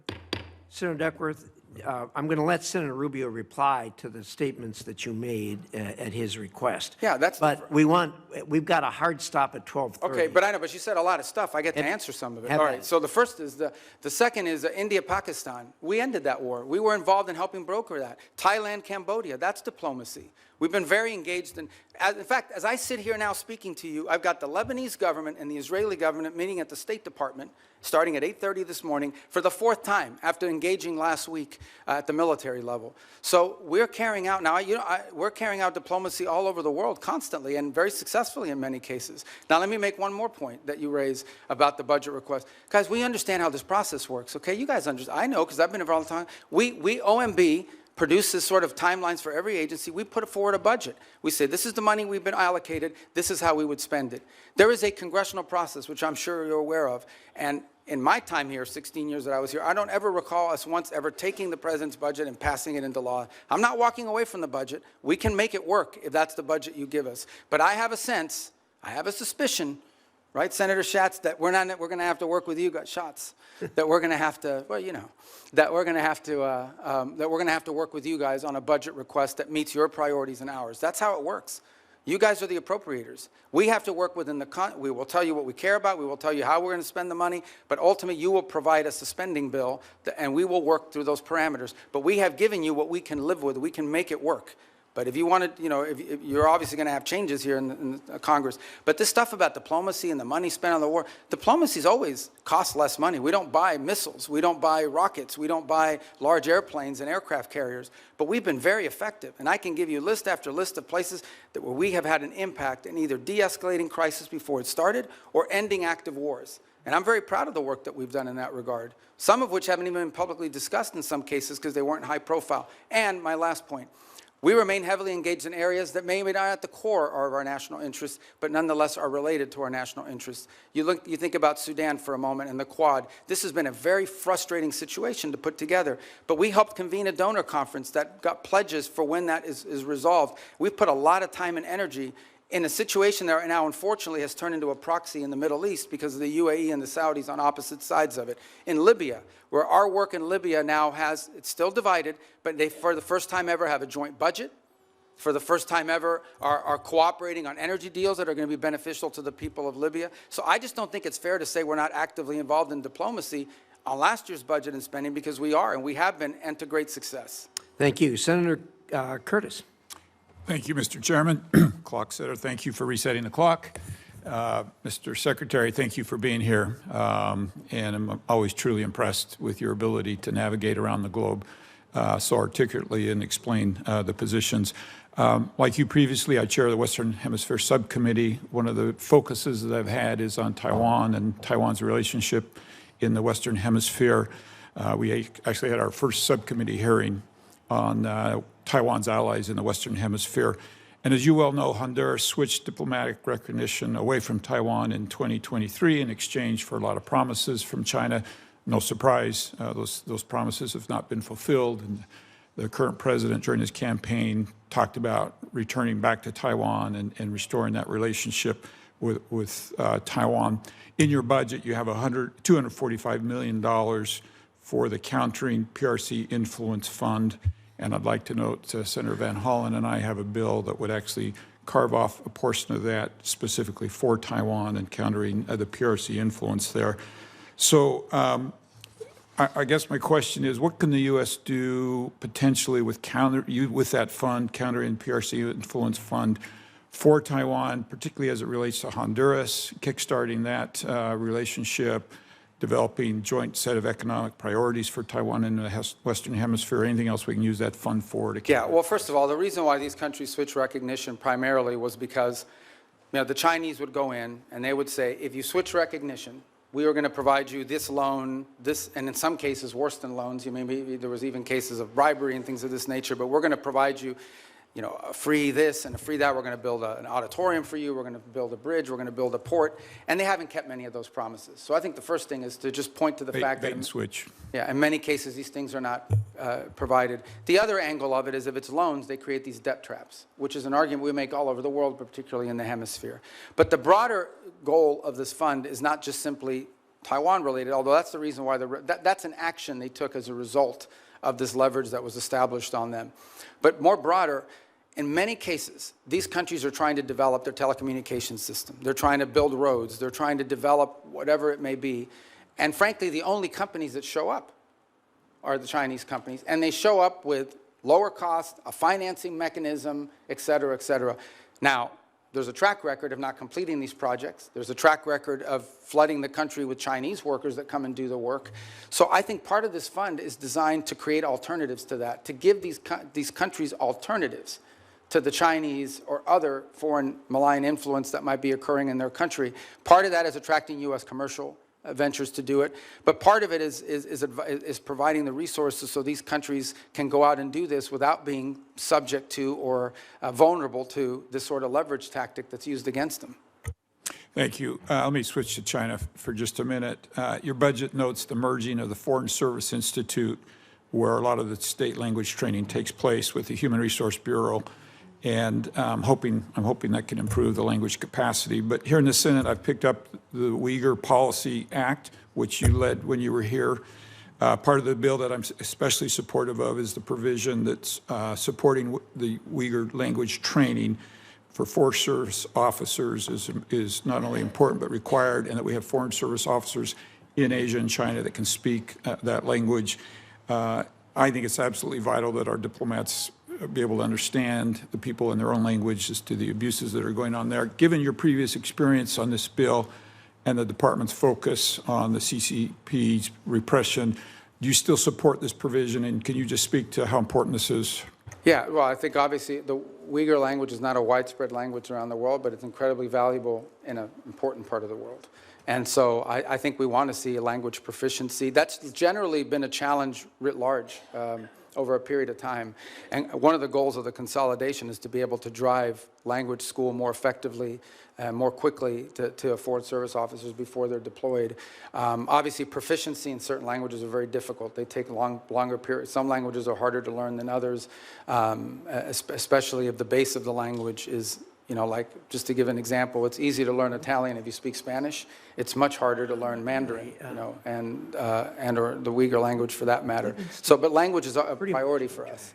And it's one that, by the way, in our recruitment tools, is one of the things we also look for is whether potential candidates already bring an existing second or third language, which is a huge benefit. Yes, and just very quickly, you want to clarify, use this opportunity. The president had a tweet about speaking with Hezbollah yesterday. Do you want to clarify for people what happened and anything that you'd like? Well, we received communications via the Lebanese government and the speaker over there on behalf of Hezbollah as early as Sunday about that they would restrain from attacking Israeli territory if Israel did not take new strikes in Beirut. And so it came from Hezbollah, but through Lebanese authorities. I think that clarification is important. Thank you for being here today. I yield. Thank you. Senator Rosen.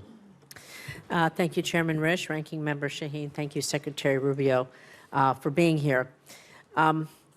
Secretary Rubio, I applaud the administration for facilitating a ceasefire last year between Israel and Gaza that will keep Israel safe and from further Hamas attacks and end the suffering of Palestinian civilians. But I have serious questions about transparency, about the funding for the so-called Board of Peace in light of recent reporting that suggests donor funds have been deposited into a private J.P. Morgan account with no independent transparency mechanisms in place. As a member of the Board of Peace, Executive Board, and Secretary of State, you should be in a position to provide us with some answers. And you, as a former senator, know our role here, trying to get answers, and my team's been asking for a contact with the Board of Peace for several months just to do our due diligence, but we've received no response. Can you tell me exactly who my team should be reaching out to, please? Well, I can now, because the Board of Peace has finally hired some staff. It's going to be a very lean operation. They're working out of the Institute of Peace Building. So for some period of time, they really were not. It was just a very lean operation. So do you have a name for my... I do. I just don't have it on me, but I will get that to you. I think they just hired staff like in the last two weeks. We will follow up with you. Thank you. I have a few other questions. Can you tell me how much money is in the World Bank administered Board of Peace Fund? Do you have a... I don't have the answer because there's not U.S. dollars that have flowed. These are donor funds. So can you tell me how much money is in the J.P. Morgan account? Yeah, but again, those are not U.S. government accounts. Those are who has oversight? Well, that's the key here. That ultimately the oversight over the funds of the Board of Peace will be done, and especially when it comes to U.S. dollars, will be done by you in Congress. We have not committed those funds there yet, although we've made a pledge until they've stood up the Board of Peace administratively. Congress will have oversight ability. Thank you. Well, on the U.S. dollars. On the U.S. dollars. Can the money in the J.P. Morgan account be used to compensate the president or his family or anyone directly? No one's talking about doing that. President?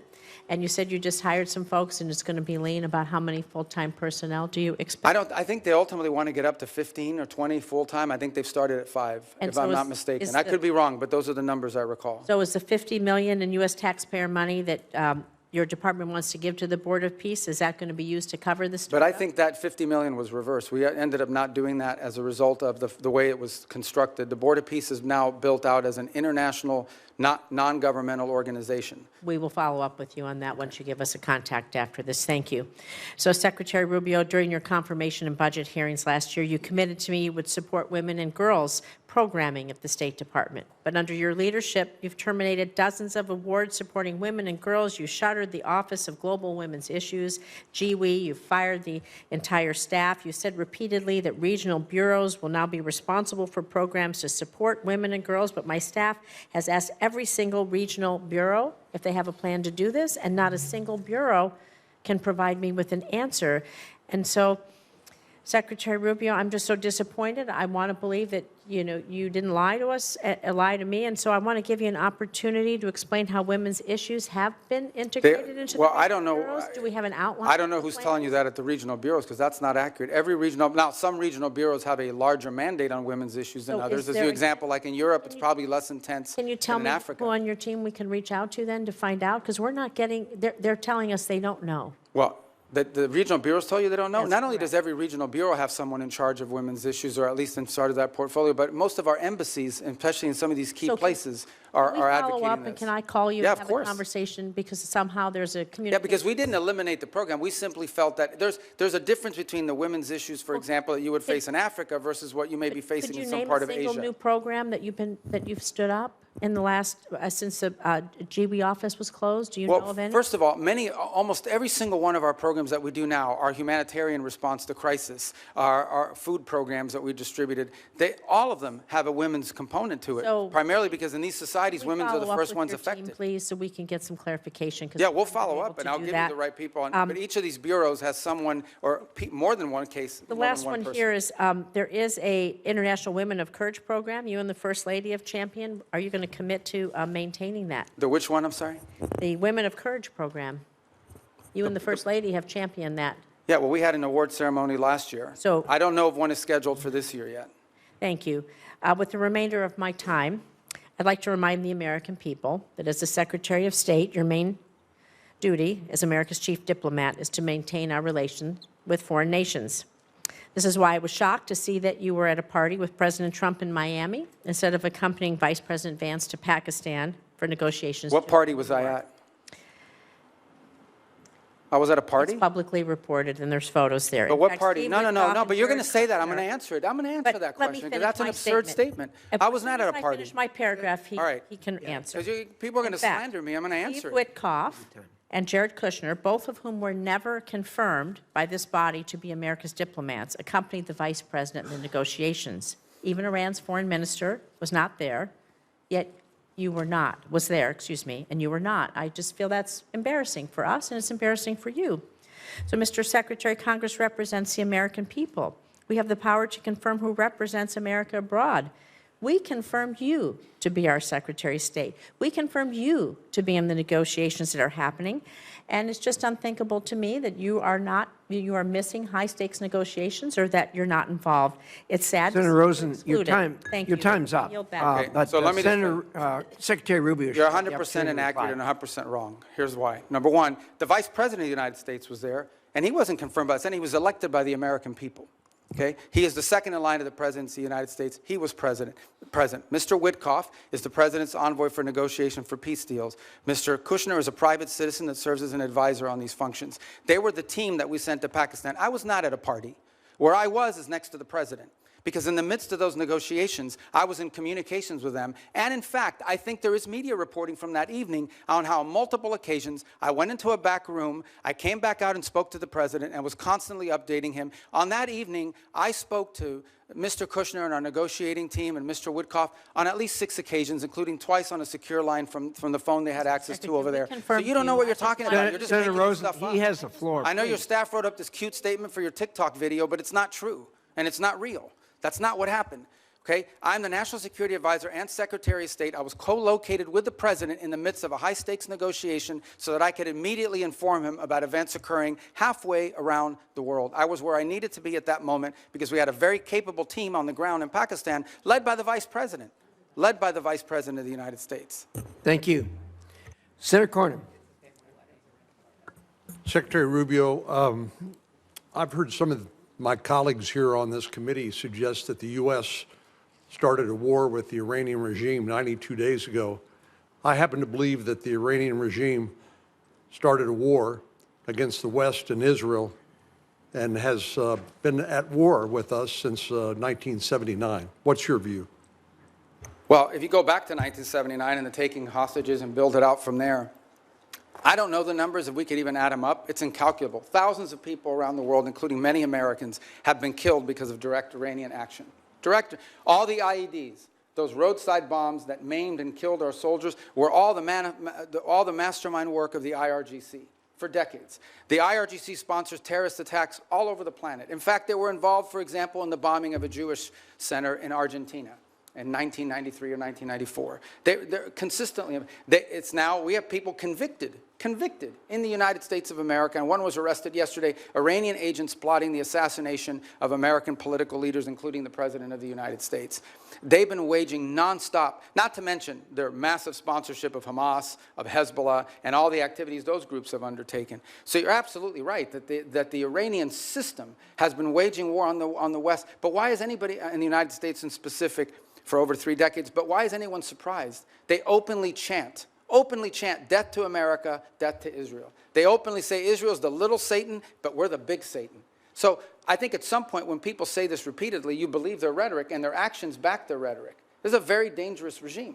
And the notion that they would ever possess nuclear weapons, that people that are willing to conduct those kinds of terrorist acts would ever possess a nuclear weapon is unthinkable, unbearable, and unacceptable. And it's not going to happen under President Trump. So ever since since the Iranian nuclear program started, and they basically blocked the IAEA and others from doing the inspections that would be required in order to monitor their use of enriched uranium, we've had presidents, Democrat and Republican, say that a Iranian nuclear weapon was unacceptable. But it took President Trump to actually do something about it.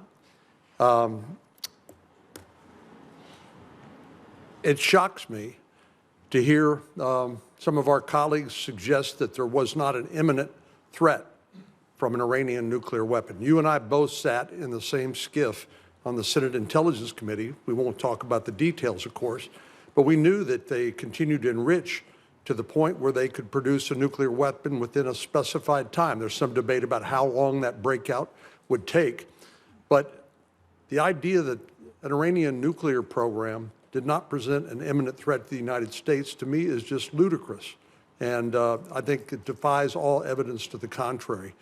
But do you think if they had acquired a nuclear weapon, that would change the ability of the United States and our allies like Israel to deal with this nuclear-armed Iran? I think if Iran ever acquired a nuclear weapon, they could very well use it, because given the theological nature of their decision-making. But just as problematic is they would have immunity. At that point, your options on what you could do about them would be quite limited, and their ability to hold the world hostage. They'd be like North Korea, for example. They'd be North Korea, but worse. They'd be better funded. They would at that point decide that they own the Straits of Hormuz forever, and everyone has to pay them a toll. And nuclear weapons, you can't do anything about it. They would be able to act with impunity. They would sponsor Hezbollah. They would sponsor Hamas. They would hyper-scale their efforts of global terrorism and completely try to drive us out of the region and ultimately destroy the state of Israel. That's what their goal would be, and you wouldn't be able to do anything about it because they have a nuclear weapon and would threaten to blow people up if you tried to move against them. Notwithstanding the importance of denying Iran a nuclear weapon, I do applaud the president's attempt to try to use some diplomacy here in order to deny them access to the enriched uranium and their other weapons that they use against Israel and the West. But tell me, why do you think anything that the Iranian regime agrees to that they will comply with? What evidence is there that they will agree to anything that they ultimately will stick with? Well, again, and that's why any deal with them you have to enter into it with clearly verifiable steps. So as an example, simply putting something on a piece of paper is not satisfactory. You have to actually commit to doing it, then you have to actually do it. And so that's our view of it. Our view of it is that any concessions that are made, and I don't even call them concessions per se, but any arrangements that are made with Iran have to come after not just they agree to certain things, but they actually do certain things. And let's be clear about this, because I don't think this is talked about enough. If what Iran wants is nuclear energy for their country, there are mechanisms to do it. There are countries all over the world that have nuclear energy, but they don't enrich. They certainly don't enrich the 60%. They don't do it hidden in a mountain, deep buried underground somewhere. If what they want is nuclear energy, they can have it. There are mechanisms for them. The problem with Iran is not that they want nuclear energy. The problem with Iran is that everything they do is consistent with the activities of a nation that seeks to develop a nuclear weapons capability. Thank you, Senator. Senator Schatz. Thank you, Chairman. Secretary, thank you for being here. Tomorrow, I'm going to have you in the Appropriations Committee, and we'll walk the list that we talked about a couple of weeks ago on a conference call, so I won't cover that. I want you to sort of answer the China watchers who saw that visit to China and saw that NVIDIA is now going to sell H200s. I understand that's not our highest technology, but it's better than what China has, and that's why people are worried. And that, I mean, it's pretty plain that the president violated one of the 6 assurances. I understand that the ambassador and you and others have sort of followed up to kind of smooth the edges, but I mean, it's pretty clear. He says, we discussed arms sales in great detail. It depends on China. It's a very good negotiating chip for us. So what do you say to China watchers who say they got some pretty good deliverables and we didn't get much? I don't see the trip. There were some deliverables, you know, the purchase of additional Boeing aircraft, which of course is beneficial to the Chinese as well, but helps our company, some of the agricultural concessions. But the trip was largely, for the most part, about the fact that the 2 largest, most powerful countries in the world have to have direct interaction with one another. And this was an opportunity to do it. He will reciprocate by visiting the United States later next year. Separate from that, and I don't know if you were here at the outset in my opening statement, or maybe it was in response to one of the questions, I think 2 things are clear. Number one is that we're entering into a period of strategic stability that I think serves the interests of both countries, because the last thing we want is a largely destabilizing event in the Indo-Pacific. But the second is that there are clear differences of priorities. There are clear irritants in that relationship that are longstanding and that are going to be long-term. As in, critical minerals dependencies, things of this nature. So it's one of those relationships that's going to require very deft diplomacy and mature decision-making. Sure, and this is why I like our engagement. Like, that makes sense to me, but it seems to me that if the main objective is to kind of touch gloves and initiate conversations, then why give away any of the things that they're already seeking in exchange for essentially nothing? I mean, you're basically saying it's better to talk than not to. It's better to engage than not to. It's better to be in a period of stability than not.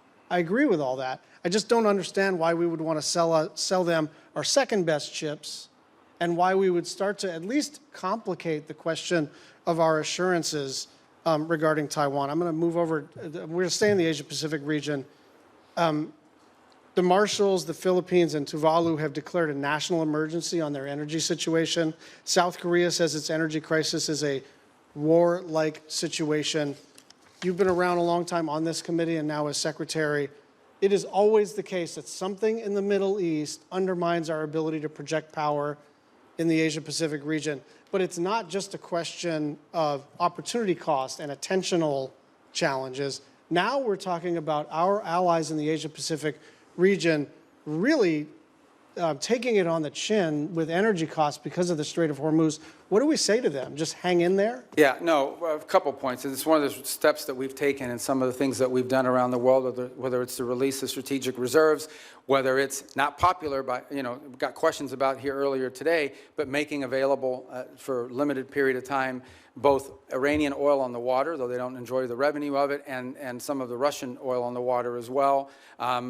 The third point, though, that this points to is a much deeper one, and that is that while the Straits of Hormuz provides about 20% of the global oil supply. It is probably 80 or 90% of the supply in the Indo-Pacific, given the geography and so forth. So one of the things that I think is going to come about as a result of all this in the long term is more diversification in where they're going to get their energy from, including from the United States potentially, certainly with Japan and some other countries in the region will benefit But you know from that the sort of project It takes timeline, time. It all takes time. So Understood. That's like cold comfort if you're running a country and your gasoline and your fertilizer and all your input prices just skyrocketed because of President Trump's decision to go to war with a country clear across the world. But It's see, just I cold don't, comfort. and I understand your point, but I also think in all these questions, we're getting a lot of questions about us. I don't think it's fair because ultimately, the people who have closed the Straits of Hormuz are Iran, and they're doing so in violation of every international law you can imagine. The Chinese are against it. Everyone is. We have, I think, a record number, 140 co-sponsors at the United Nations on this resolution that hasn't come up for a vote yet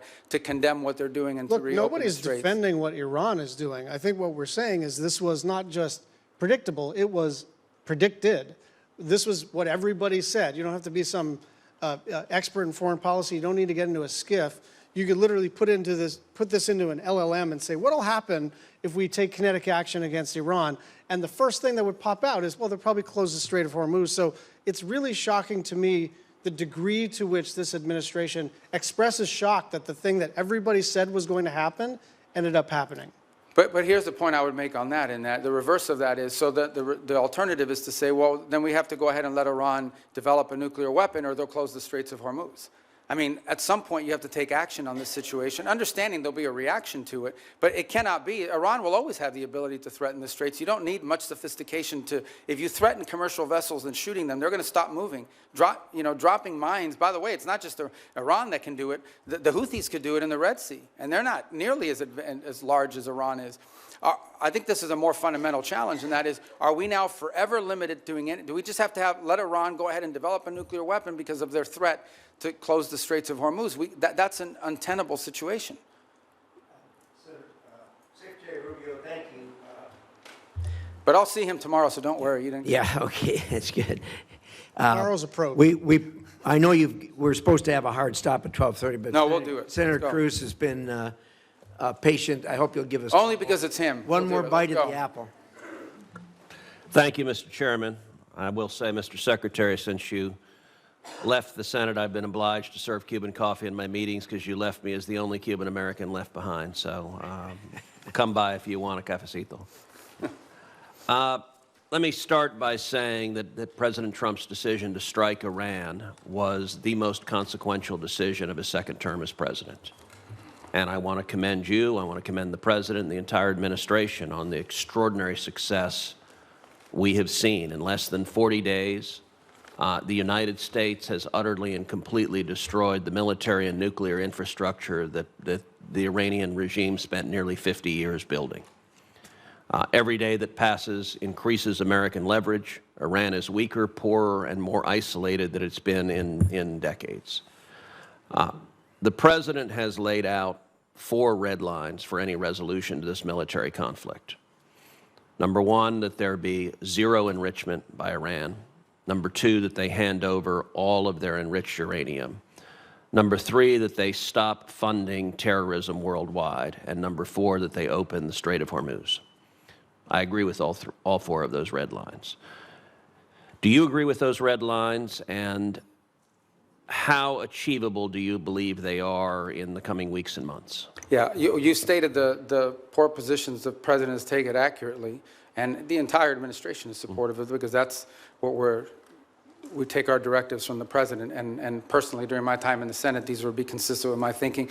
I would only reverse it in the following order. The Straits of Hormuz, it would have to come first because what they're doing there is unlawful and illegal to begin with. That has to open immediately.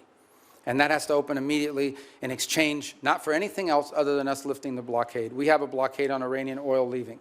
And the reason why we have a blockade on Iranian oil leaving is because they closed the straits. If they open the straits, and by open the straits, understand what we're saying. It's saying you're not going to threaten to shoot at commercial vessels of civilians and create ecological disaster. That's what they're doing. It's unlawful, it's illegal, it's outrageous. Every country in the world condemns it. If they end that we lift the blockade. Then we enter into the second phase, which is the nuclear question. On enrichment, they don't need to enrich. If what they want is a nuclear energy program, they can have one without enrichment. And it was somebody the other day, a few questions ago, I forgot who it was, said that what we're working on is similar to JCPOA. It is not. JCPOA would have expired this year.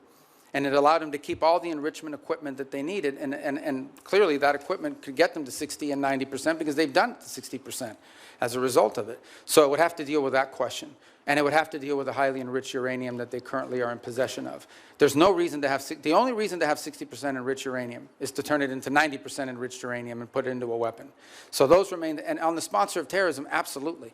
To the point where I would argue, for example, it's one of the interesting things that's happening, and I know Senator Shaheen has a great interest in Lebanon. It's one of the most ironic situations in the world. The Lebanese government and the Israeli government could do a peace deal tomorrow. Israel has no territorial claims in Lebanon. And Hezbollah is in particular, in fact, Hezbollah has called for the overthrow of the current Lebanese government. The impediment in Lebanon is the fact that Hezbollah has embedded itself into that country and is the reason for all the suffering that's happening there right now and all the suffering that's historically happened. Entirely funded, entirely controlled by Iran. There is no Hezbollah without Iran. There is no Hezbollah without Iran. I mean, there might be a political movement with ideology, but they don't have a bunch of rockets, they don't have a bunch of weapons without Iran. They are a complete, total proxy of Iran, and that's the kind of activity that needs to be... I want to come back to Hezbollah in a moment, just focusing for a second on Iran itself. For some time, I have urged the administration, I've urged Israel to arm the protesters in Iran. I don't think it is fair to expect the Iranian people to stand up, protesters to stand up with rocks against soldiers with machine guns. Are we arming the protesters, and should we be? Yeah, I'm not aware of any program to arm civilians in Iran to overthrow their government. I mean, there may be other countries doing it or other elements doing it, but certainly not the U.S. government. All right, let's go back to Hezbollah. So you spoke with the Lebanese president, Joseph Aoun, over the weekend. You know, the State Department sent out an email to journalists shortly after your call in which the State Department spokesperson said, quote, Iran wants to prolong the conflict in Lebanon so it can claim credit for saving the day. I have to admit that didn't strike me as accurate. I don't think Iran wants to keep the conflict going in Lebanon. I think they desperately want Israel to stop killing Hezbollah. Do you agree with that? Yeah, I think the point I was trying to make is that we are trying to view the Lebanon-Israeli talks as separate and distinct from Iran. And what Iran wants to do is mix it all together. Because Hezbollah is not legitimate. There's a government in Lebanon. That's who we're dealing with. And Hezbollah is not their equal in terms of who we're going to be dealing with or who needs to be in charge. So the point we're trying to make is that is what Iran is trying to stymie.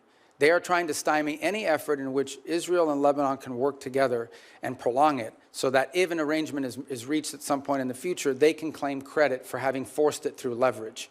And that's why you see, for example, Hezbollah agreed to a ceasefire about a week ago and then immediately violated within hours. You would agree every Hezbollah terrorist that the IDF kills makes America safer? Well, Hezbollah is a danger to the United States. There's no doubt about it. I think the question is, how do you do that? And how do you achieve the objective of demilitarizing and defanging Hezbollah while at the same time strengthening the legitimate government of Lebanon, and particularly the president and others? That's been the challenge there for a very long time. That remains the challenge now, of course. The capabilities of the LAF are not where they need to be. But there are also elements within the LAF that are not who they need to be because they facilitate in some cases and cooperate with Hezbollah. So it's a very tricky situation. But I point you back to two things that have happened in the last few months. Number one, the Lebanese government expelled the Iranian ambassador because of Hezbollah. The Iranian ambassador says, I'm not leaving, and you can't make me. Okay, that's number one. The second thing that's happened is just a week ago, Hezbollah openly called, they openly called for the overthrow of the Lebanese government. So no one here should be under any, Hezbollah is not just an enemy of Israel and an enemy of America. Hezbollah is an enemy of Lebanon and of the Lebanese people. Thank you. Thank you. Thank you, Senator Cruz. Senator Rubio, you've been very generous with your time. We appreciate that. For the information of the members, the record will remain open until the close of business tomorrow, June 3rd. With that, the committee is adjourned.